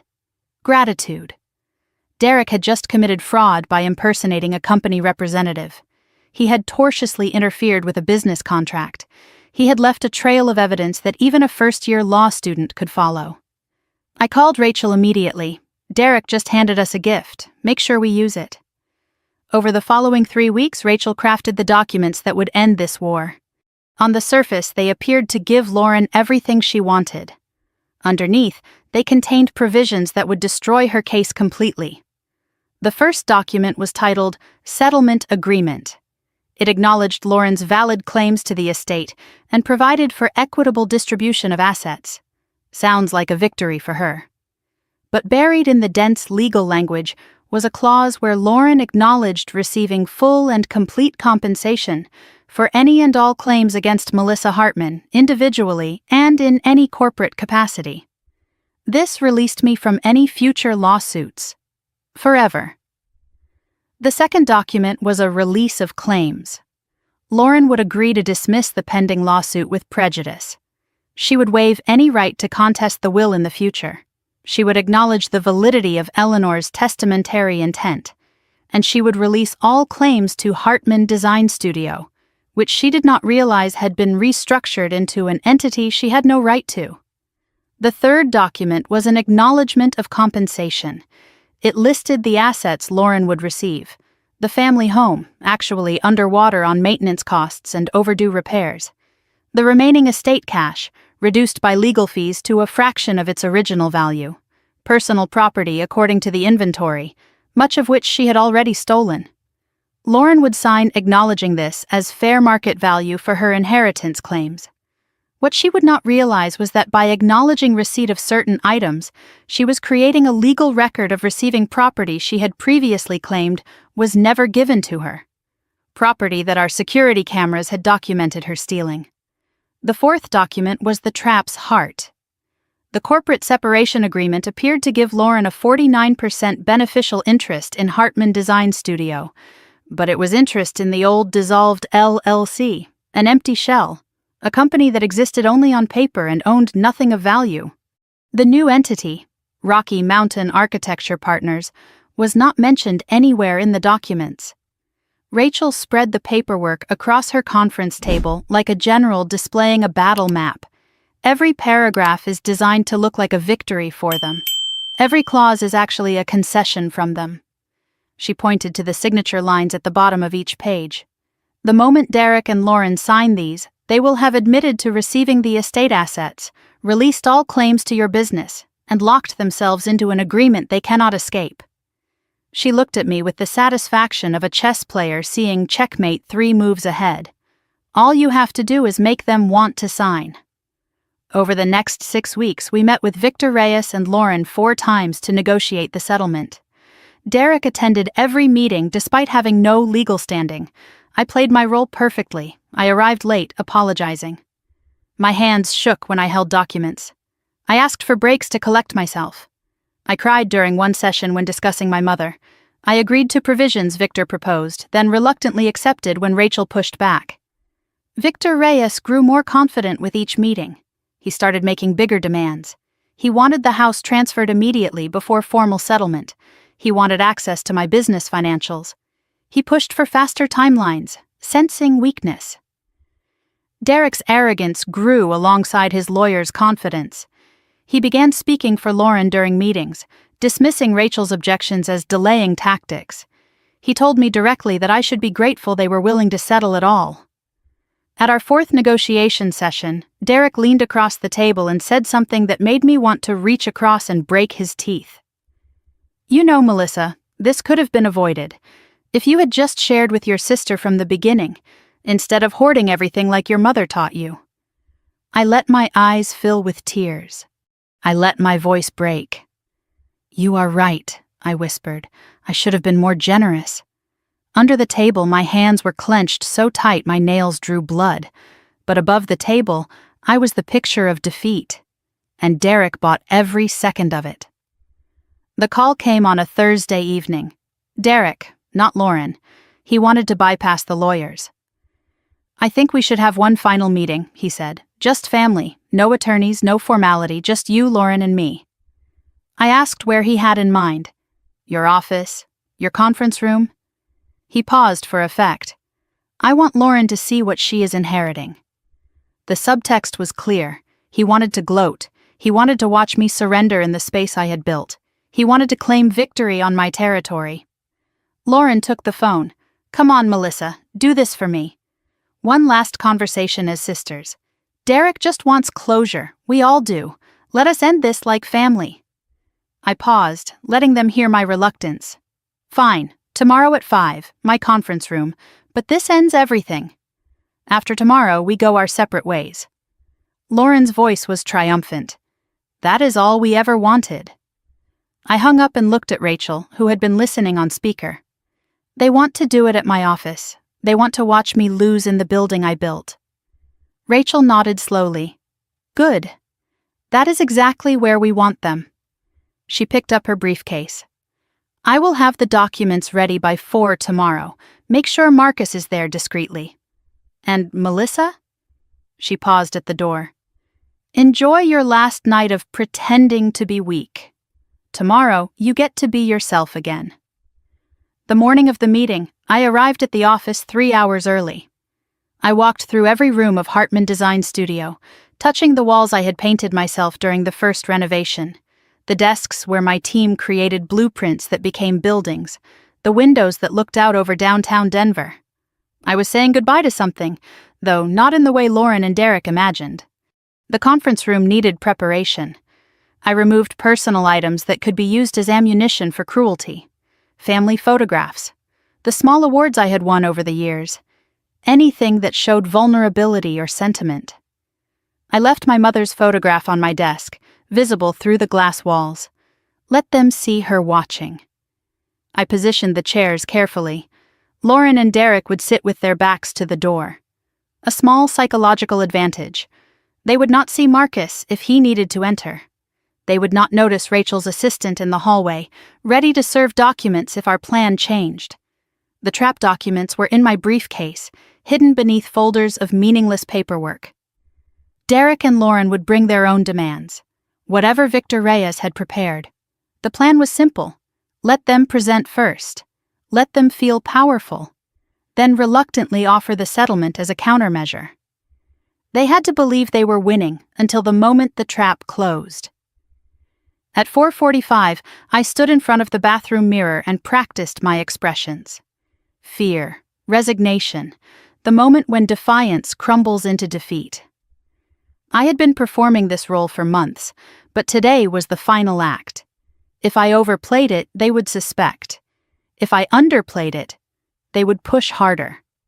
I had to be exactly broken enough to sign, exactly proud enough to make them savor the victory.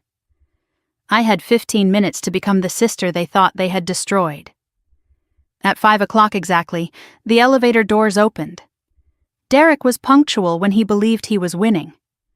Lauren walked in first, wearing designer clothes I did not recognize, probably purchased with money from the pawned watch. Her makeup was flawless. Her posture radiated confidence. She scanned the office like a buyer inspecting a property she had already decided to purchase. Derek followed, carrying a leather briefcase that looked new and expensive. His suit was charcoal gray, perfectly tailored, the uniform of a man who wanted to project success. He walked through my lobby, my drafting floor, my hallway, looking at everything with the casual appraisal of someone calculating resale value. Lauren did not hug me. She did not offer any greeting. She sat at the conference table without being invited, crossed her legs, and examined her manicure as if I were keeping her from something more important.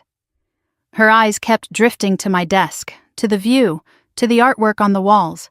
She was already mentally redecorating. Derek shook my hand with exaggerated warmth. "Melissa, thank you for agreeing to this. I know it is not easy." He chose the seat at the head of the table, a power move, taking the position of authority in my own conference room. He opened his briefcase with theatrical slowness, as if unveiling something precious. "Beautiful space," he said, looking around. "You have done well for yourself." He paused. "I hear the Westfield project is moving forward. Congratulations."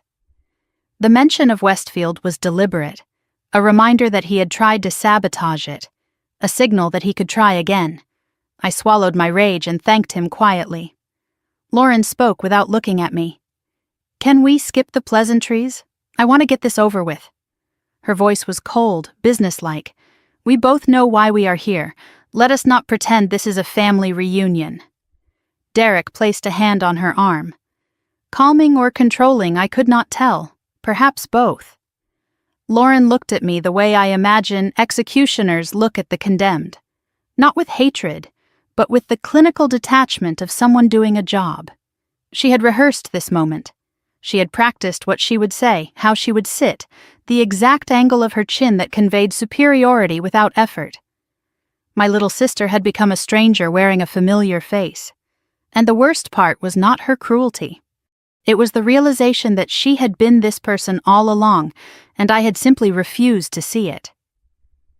Derek slid a folder across the table. "Before we discuss settlement, there are some things you need to understand." His tone shifted from friendly to threatening in a single sentence. "Lauren has been patient, remarkably patient, but patience has limits." He opened the folder and began listing their demands. Immediate transfer of 51% of Hartman Design Studio to Lauren. Full release of all estate assets from the trust. No more restrictions. The family home to be transferred to Lauren within 30 days.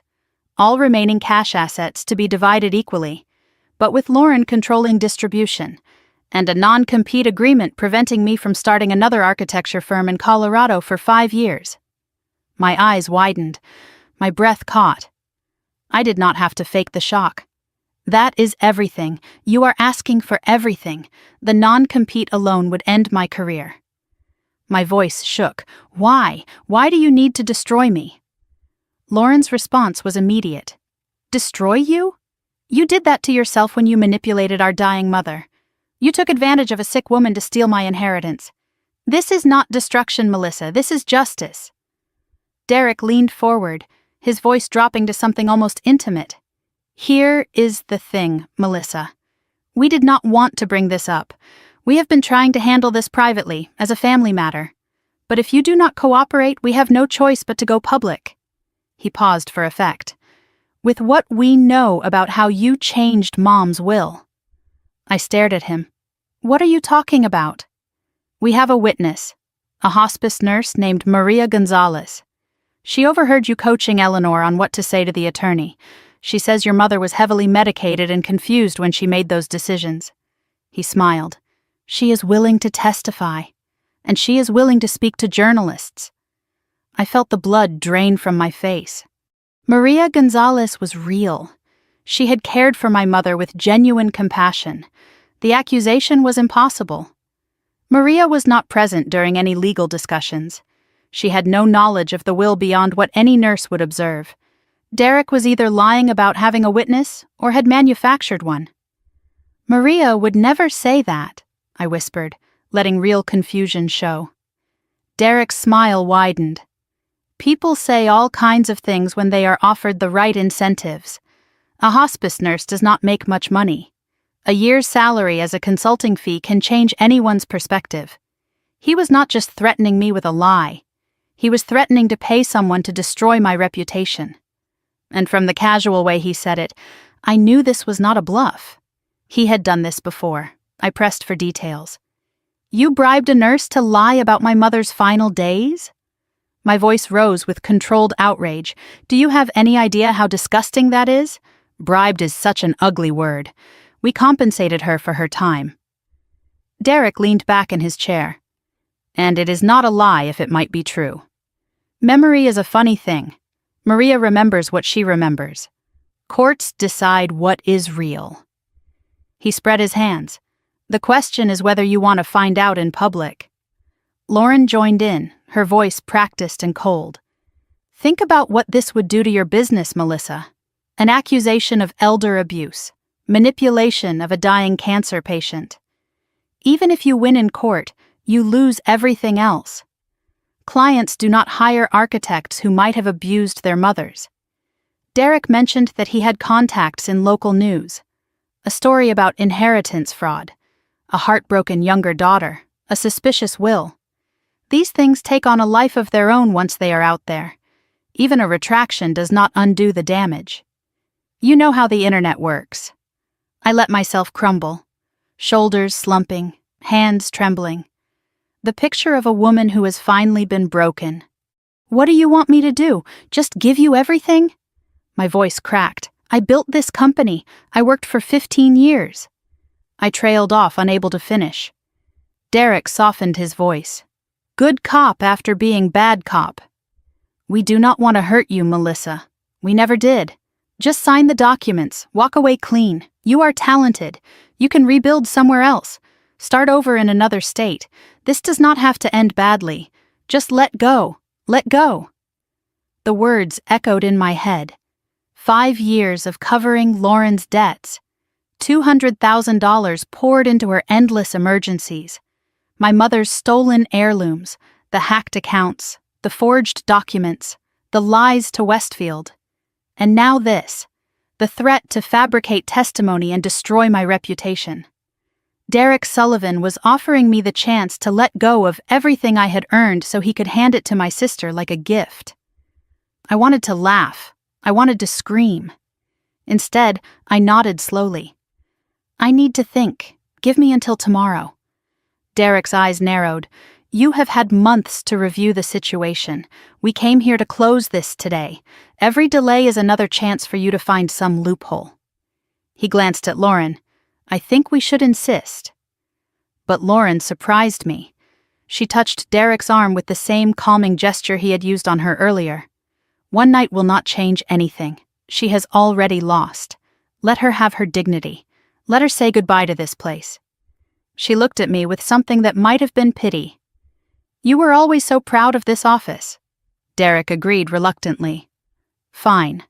Tomorrow at noon, but not here. At Victor Reyes's office." He leaned forward. "And Melissa, if you try anything, if you talk to the press, call Maria Gonzalez, contact any of our witnesses." He did not finish the sentence. He did not have to.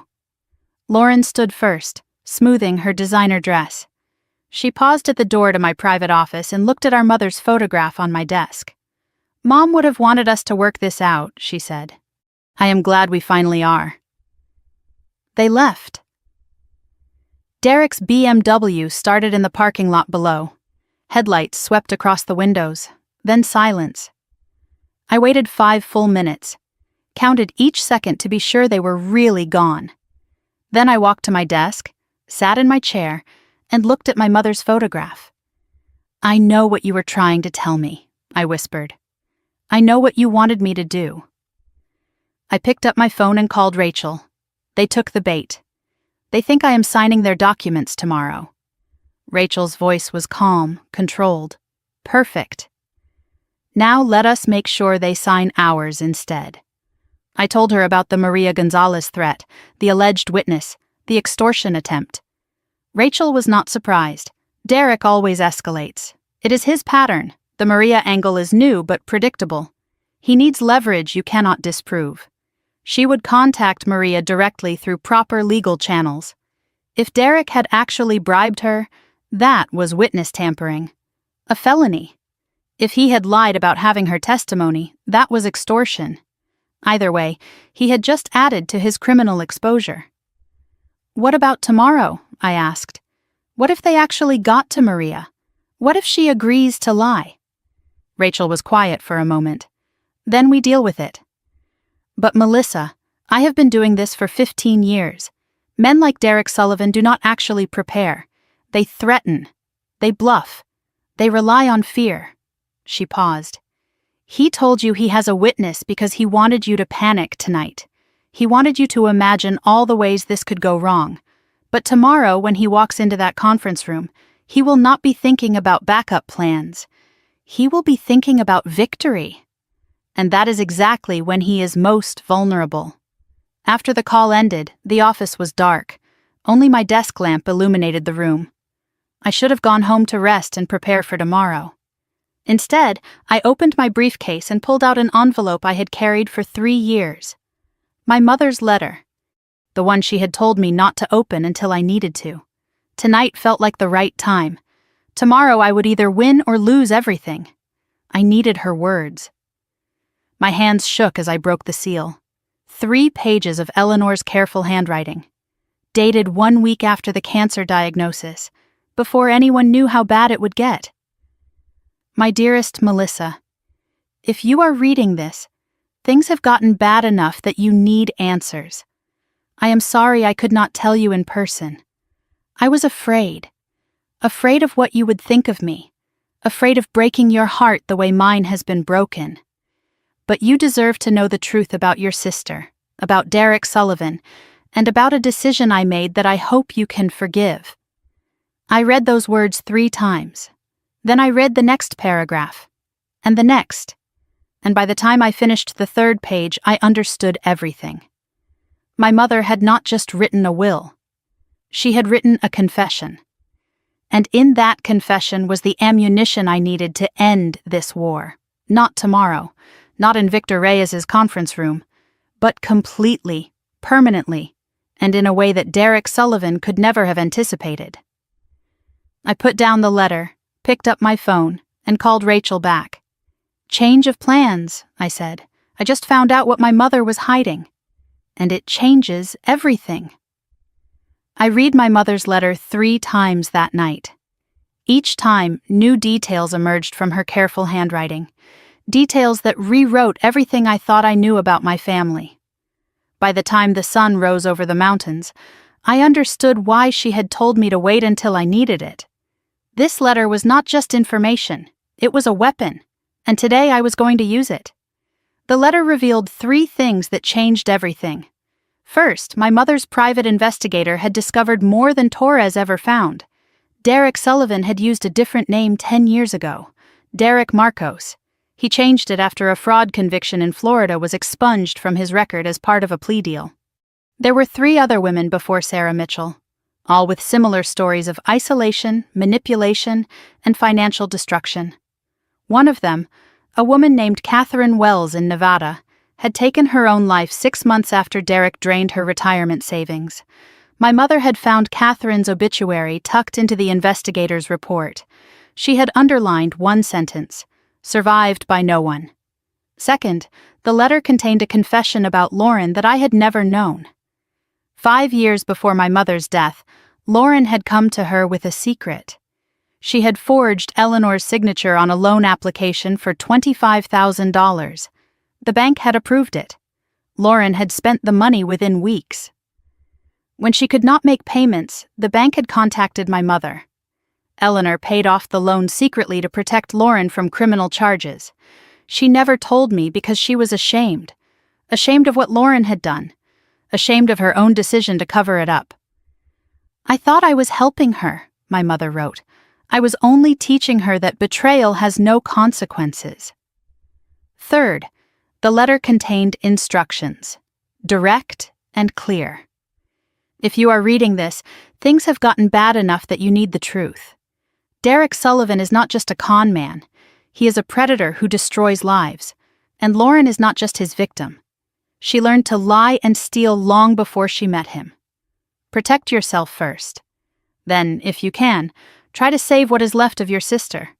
But never sacrifice your future for her past. I made that mistake. Do not repeat it. My mother's final words were underlined twice. I built the trust provisions not just to protect you from Lauren. I built them to protect Lauren from herself. If she ever has to face real consequences, it might be the only thing that saves her. I folded the letter carefully and placed it back in the envelope. The clock read 7:30 in the morning. In 4.5 hours, I would walk into Victor Reyes's office. And I would end this war with weapons my mother had placed in my hands from beyond the grave. At 8 o'clock, Rachel called with final instructions. The documents are ready. I had them notarized last night with blank signature lines. Remember the plan. Let them present their demands first. Act reluctant. Make them push you. When you bring out our documents, frame it as protecting yourself legally. They will be so eager to win that they will not read carefully. That is what we are counting on. She had one more piece of news. Maria Gonzalez. I contacted her through proper channels last night, Rachel said. She was horrified to learn Derek used her name. She refused any payment from him and kept his text messages as evidence. She is willing to testify that your mother was lucid and that you were devoted to her care during those final months. I let out a breath I did not know I was holding. Derek's witness is now our witness, Rachel continued. He handed us a gift and does not even know it. Before I left for the meeting, I called Marcus. He would be at the office monitoring from a distance. If anything went wrong, if Derek became threatening or aggressive, Marcus would call the police. Rachel had a process server standing by with civil complaints. We could pivot from settlement to full legal assault within hours if necessary. I drove slowly through morning traffic, taking my time. I passed the Hartman Design Studio building and looked up at the windows where my team was working. My company, still mine. And after today, protected forever. I parked 3 blocks from Victor Reyes's office and sat in my car for 10 minutes, breathing slowly, centering myself.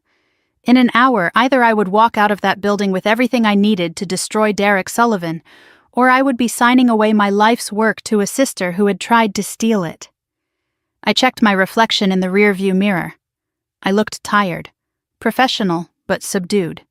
A woman who had been through too much and was ready to surrender. Perfect. I grabbed my briefcase and stepped out into the cold Denver air. It was time to finish this. Victor Reyes's office occupied the 12th floor of a glass tower downtown. The reception area was designed to intimidate. Leather chairs, dark wood paneling, framed law degrees covering every wall. The message was clear, expensive, powerful. You cannot afford to fight us. The receptionist greeted me with professional coldness. They are waiting for you in the conference room. The conference room was larger than my entire first apartment. A massive table dominated the space, surrounded by leather chairs. Floor-to-ceiling windows offered a panoramic view of the city I had spent 15 years building my reputation in. Lauren sat on one side of the table. Derek beside her, Victor Reyes at the head. All three looked up when I entered. Different expressions on each face. Lauren showed satisfied anticipation. Derek showed barely concealed triumph. Reyes showed professional neutrality masking eagerness. 3 chairs on their side. 1 chair alone for me. Deliberate isolation, making me feel outnumbered and vulnerable. I took the single chair without hesitation. I placed my briefcase on the table but did not open it. "Miss Hartman," Reyes said with practiced warmth. "Thank you for coming. I know this is difficult. We have prepared the final settlement documents as discussed. Once signed, the lawsuit will be dismissed and we can all move forward." He slid a thick folder across the table, at least 40 pages of dense legal text. Lauren spoke next, her voice sweet with false sympathy. "I want you to know, Melissa, this is not personal. We are just trying to get what Mom wanted us to have. After today, we can start healing. Maybe even be sisters again." Derek said nothing at first. He just watched me with the patience of a predator who knows dinner is served. Then he smiled. "Take your time reading. We want you to be comfortable." I opened the folder and began reading. Page after page of demands dressed in legal language. I took my time. 30 minutes of page turning while they watched. I asked questions about specific clauses, feigning confusion. What does beneficial interest mean exactly? This non-compete section. Does this apply to all of Colorado? Each question made them more confident. She was clearly lost. She did not understand what she was signing. Easy prey. The demands were worse than they had described yesterday. Full transfer of 51% of Hartman Design Studio. Immediate liquidation of the family home with proceeds to Lauren. All estate assets released without restriction. The non-compete agreement covering the entire state for 5 years. And there was something new. A consulting fee of $200,000 to be paid to Derek Sullivan for mediation services. I looked up from the document. This fee was not mentioned before. I cannot agree to that. Derek's smile did not waver.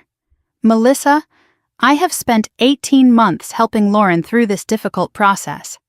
My time has value. Surely you understand that. Think of it as a family discount.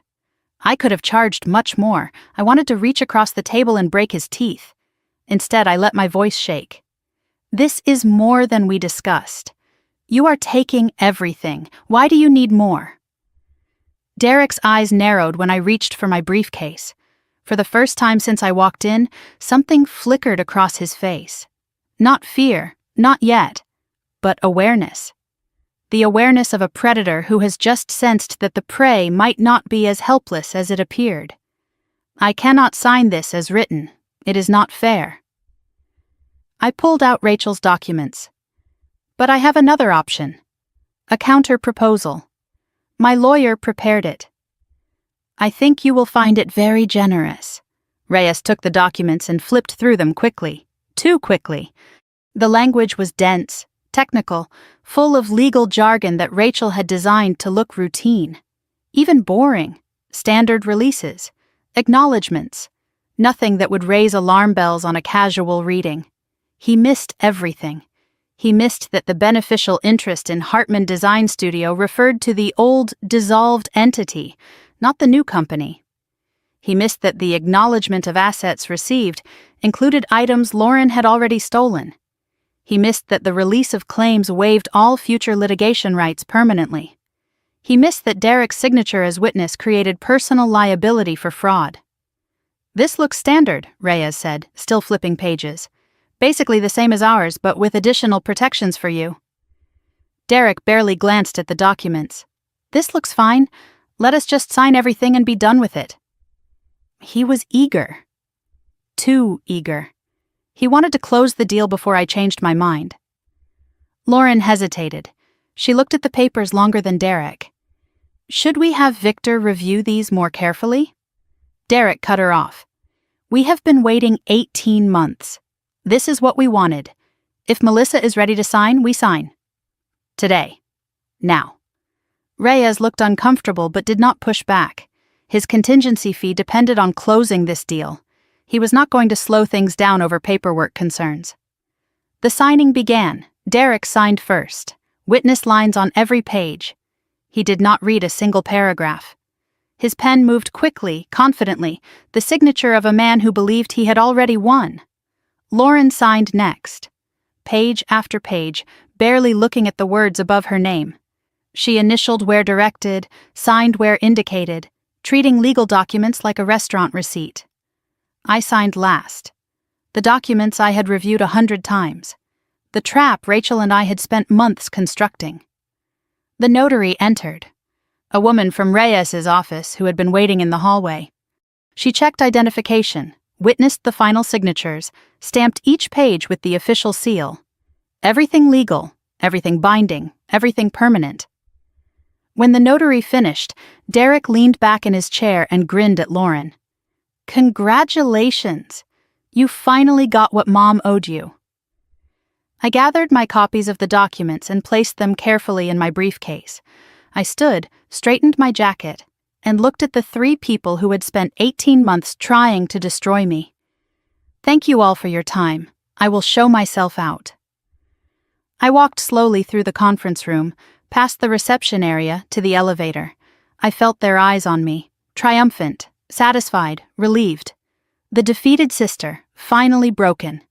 The elevator doors closed, 12 floors down. I counted each one. My hands were steady, my heart was pounding. In the lobby, I walked through the marble atrium toward the exit. Business people in suits. The normal flow of a Wednesday afternoon. No one knew what had just happened on the 12th floor. No one knew that 3 people had just signed their own destruction. Outside, cold air hit my face. I pulled out my phone and called Rachel.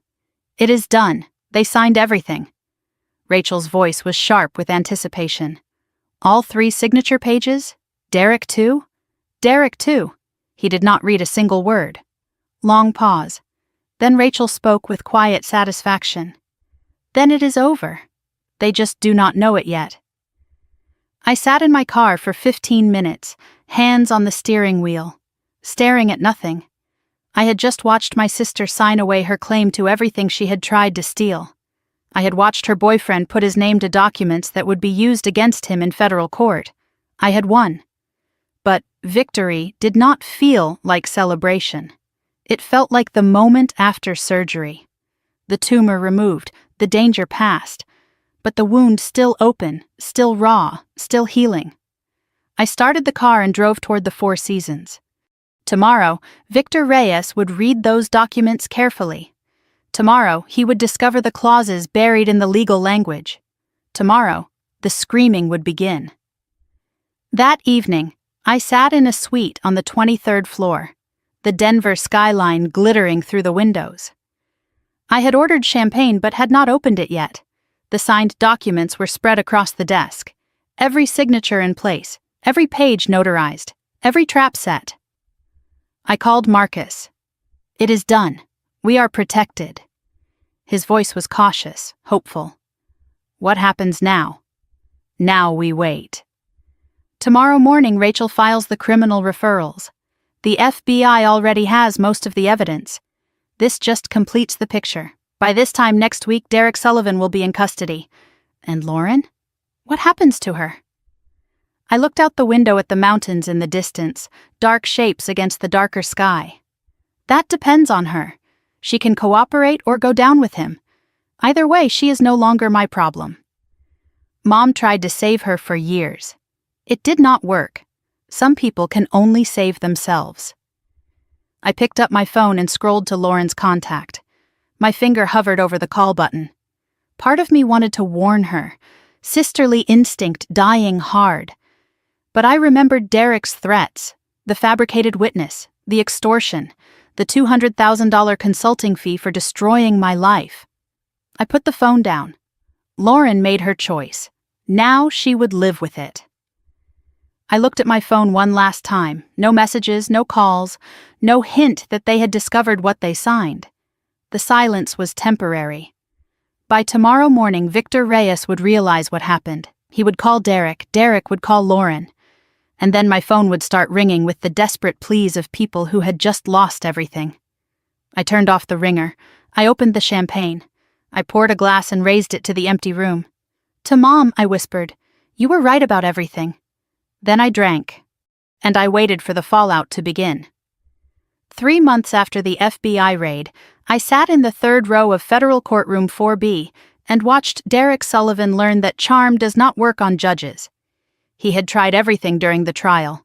The expensive suit borrowed from his public defender's closet, the humble posture, the occasional tear wiped away at strategic moments. None of it mattered. The jury had deliberated for less than 4 hours. The verdict was unanimous on all counts. The Alfred A. Araj United States Courthouse in downtown Denver was designed to inspire respect for the law.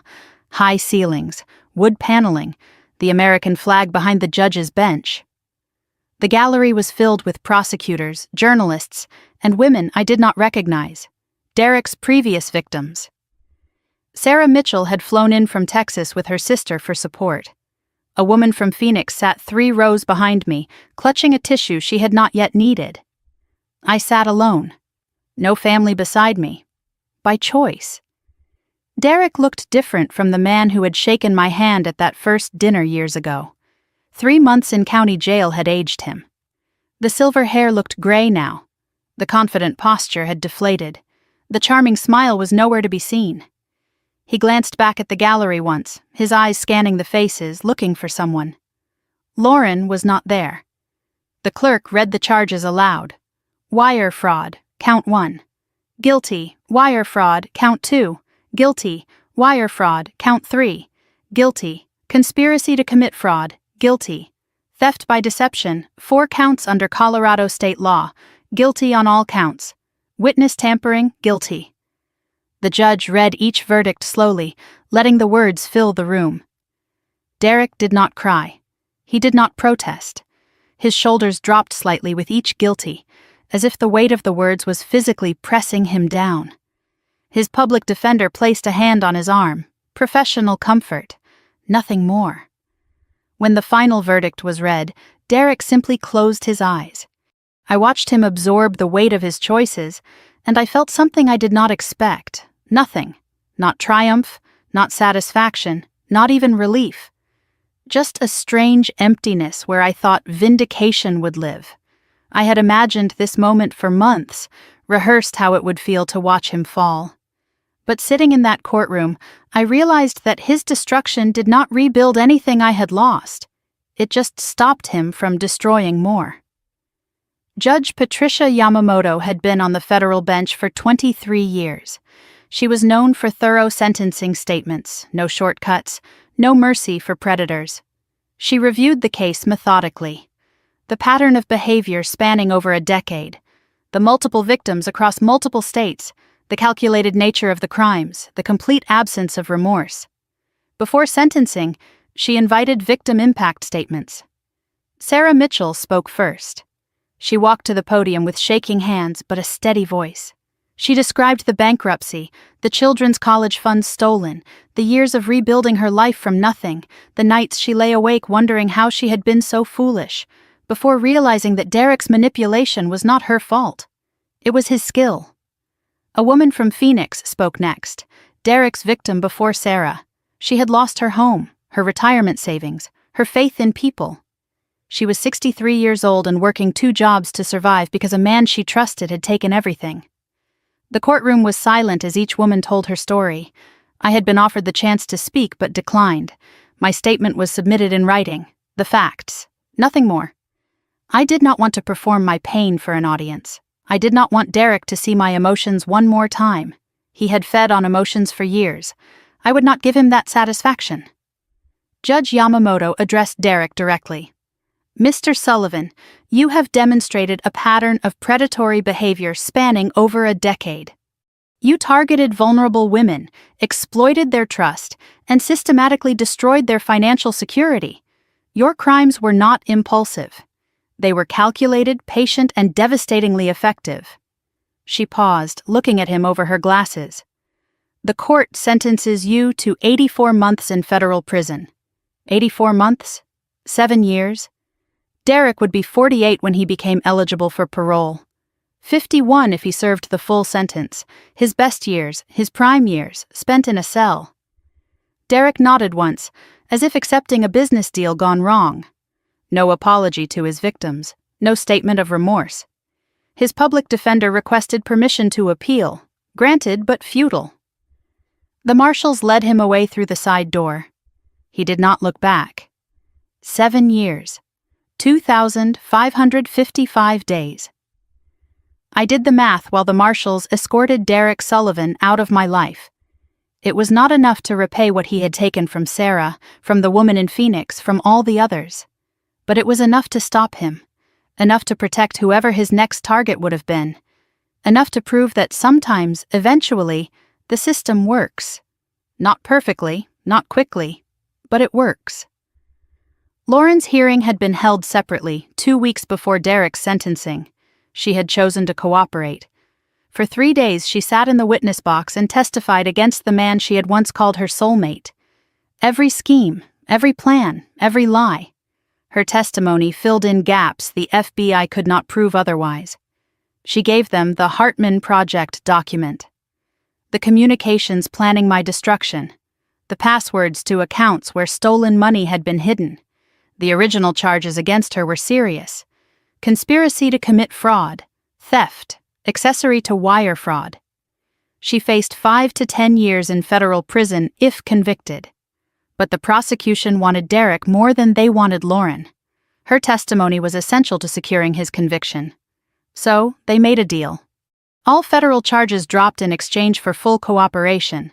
State charges reduced to misdemeanor theft. 5 years probation with strict conditions.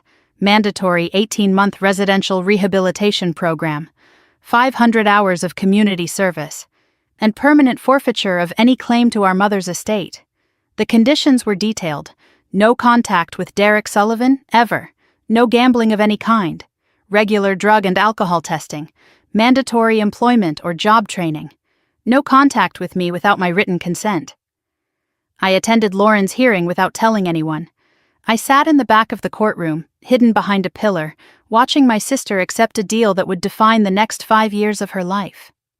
She looked small in her orange jumpsuit, hair unwashed, no makeup, nothing like the polished woman who had demanded I sign over my company. When the judge accepted the plea agreement, Lauren cried. Not the theatrical tears I remembered from years of manipulation, real tears, ugly and uncontrolled.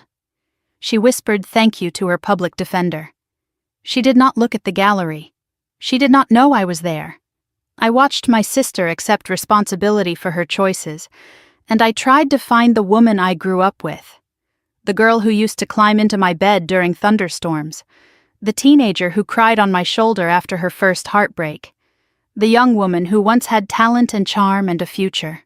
She was still in there somewhere, buried under years of bad choices and worse men.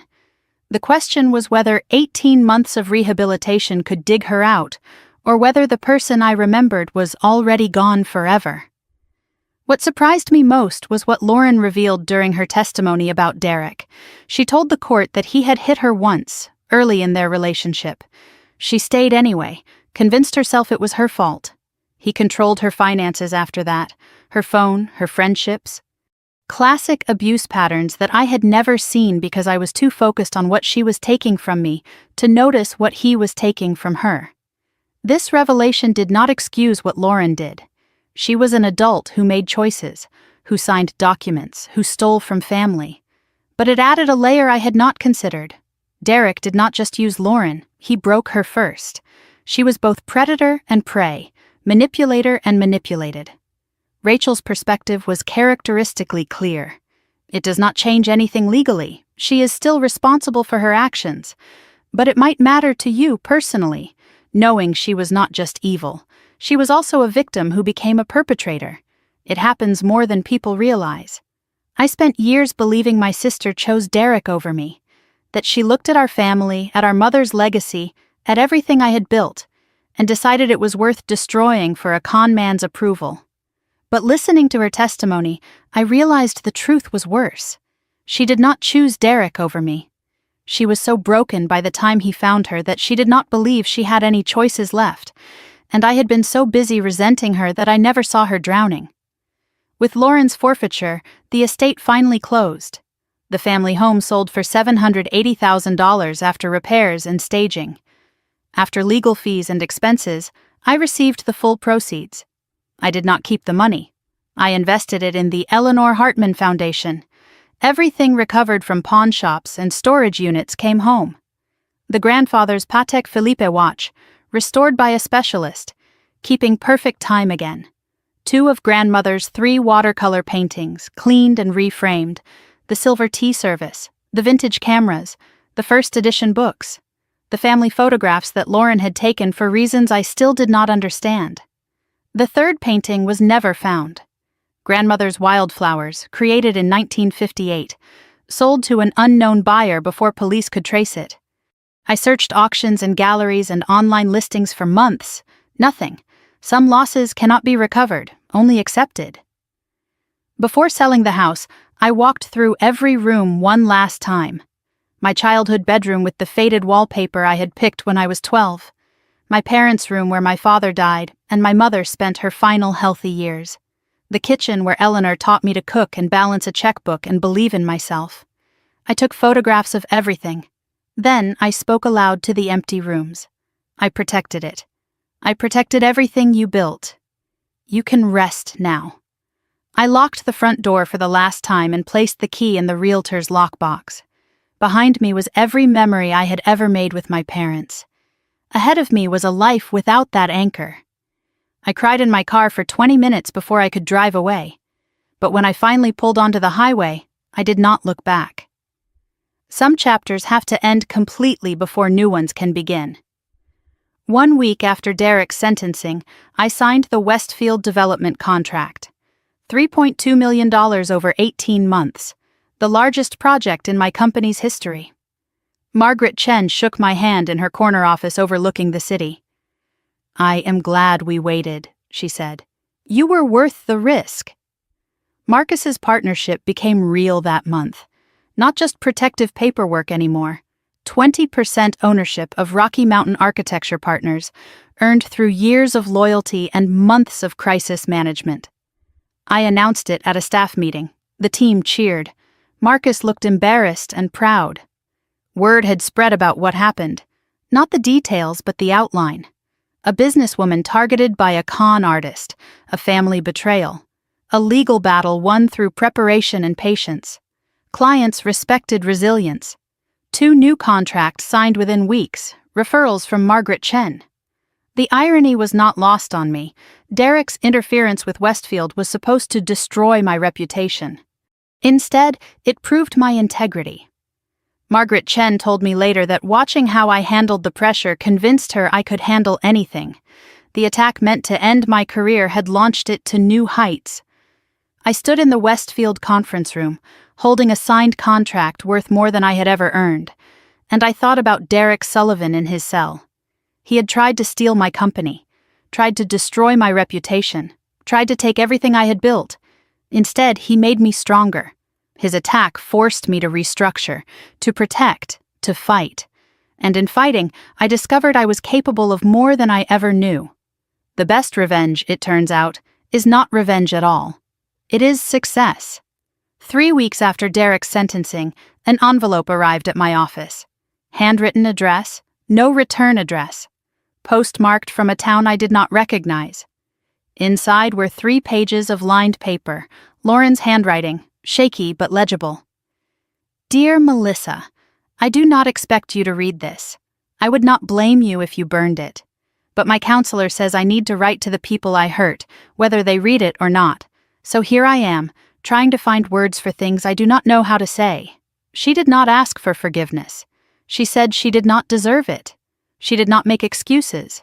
She acknowledged that every choice was hers. She did not blame Derek for everything. She accepted her own responsibility. She wrote about the rehabilitation program, the therapy sessions, the things she was learning about herself. She wrote about our mother, the guilt of missing Eleanor's final months for a con man who never loved her. The final paragraph stopped my heart. I do not know who I am without someone telling me. That is what they say is my problem. I have been Derek's Lauren. I have been your burden. I have been Mom's disappointment. But I do not know how to be just Lauren. I am trying to learn. Maybe one day, if you ever want to know who that person turns out to be, you could call. But if you never do, I understand. Some damage cannot be repaired, only survived. I read the letter twice. Then I placed it in my desk drawer, beside my mother's letter, beside Sarah Mitchell's email thanking me for stopping the man who destroyed her life. I did not reply. Not yet, maybe not ever. But I did not throw it away. I closed the drawer and looked out my window at the Denver skyline. 3 letters now lived in that space. My mother's confession. A stranger's gratitude. My sister's first honest words in years. I did not know what to do with Lauren's attempt at amends. I did not know if I could trust it or believe it or build anything on it. But for the first time since the will reading, I did not know what would happen next. And somehow, that uncertainty felt less like fear and more like possibility. 6 months after Derek Sullivan's sentencing, I walked into Hartman Design Studio on a Tuesday morning and realized something had changed. Not the building. The building was the same as it had always been. Not the work. We had more projects than ever. What had changed was me. For the first time since my mother's diagnosis 4 years ago, I walked through those doors without fear, without looking over my shoulder, without wondering what crisis would explode before lunch. I had forgotten what peace felt like. I was finally learning to remember. My office had transformed over the past months. Not through any grand renovation, but through small acts of reclamation. Grandmother's 2 recovered paintings now hung on the wall behind my desk. The Rocky Mountain watercolor on the left, the autumn aspens on the right. Between them, an empty space where the 3rd painting would have hung. The wild flowers. Still missing, still mourned. But the empty space had become its own kind of memorial. A reminder that some losses cannot be recovered, only accepted. The Patek Philippe watch sat in a glass display case on my bookshelf, restored to its original beauty. The crystal replaced, the band repaired, still keeping perfect time after all these years. Beside it stood a framed photograph of my mother, taken at my college graduation. Smiling, healthy, proud, before the cancer, before Lauren's descent, before any of this. The team had grown. Marcus had settled into his partnership role with quiet confidence. We hired 3 new architects to handle the increased workload. The Westfield development project was complete and had been featured in Colorado Architecture magazine. New clients called weekly, referrals from satisfied customers who appreciated quality work and professional integrity. Every morning, I followed the same ritual. Coffee from the machine my mother had bought me when the office first opened. Review of the day's schedule with my assistant. A moment of quiet before the noise began. And every morning I touched the glass case holding my grandfather's watch. A silent greeting. A reminder of where I came from and what I had protected. I used to start every day with anxiety, checking my phone for Lauren's name, bracing for the next demand, the next emergency, the next betrayal. Now I started each day with gratitude. Gratitude for the work, gratitude for the team, gratitude for the silence that meant no one was trying to destroy what I had built. Some people might call that a low bar. I call it freedom.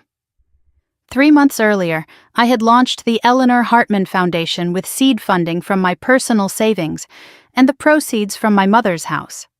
The mission was simple: supporting women entrepreneurs who lacked access to traditional capital. Specifically, women over 40 who were starting businesses after career changes or personal setbacks. Women who had been told they were too old to begin again. Women who had been knocked down and were trying to stand back up. I named it for my mother because she had always believed in second chances, even when those chances were not deserved. Even when her belief enabled destruction instead of growth. The foundation was my attempt to honor what she meant to do while correcting how she did it. The difference was in the structure. My mother gave Lauren money without conditions and called it love. The foundation gave women tools with clear expectations and called it investment. Business plans had to be viable, no dreams without structure. Every recipient completed financial literacy training before receiving funds. Mentorship was mandatory. Each woman was paired with an established businesswoman who could guide her through the challenges ahead. And there were no second grants. The foundation helped you start. Then you had to fly on your own. The first grant recipients were 3 women who reminded me of people my mother might have helped if she had known better. Patricia Chen, 52, a former teacher starting an educational consulting firm after 25 years in the classroom. Maria Santos, 47, a divorced mother launching a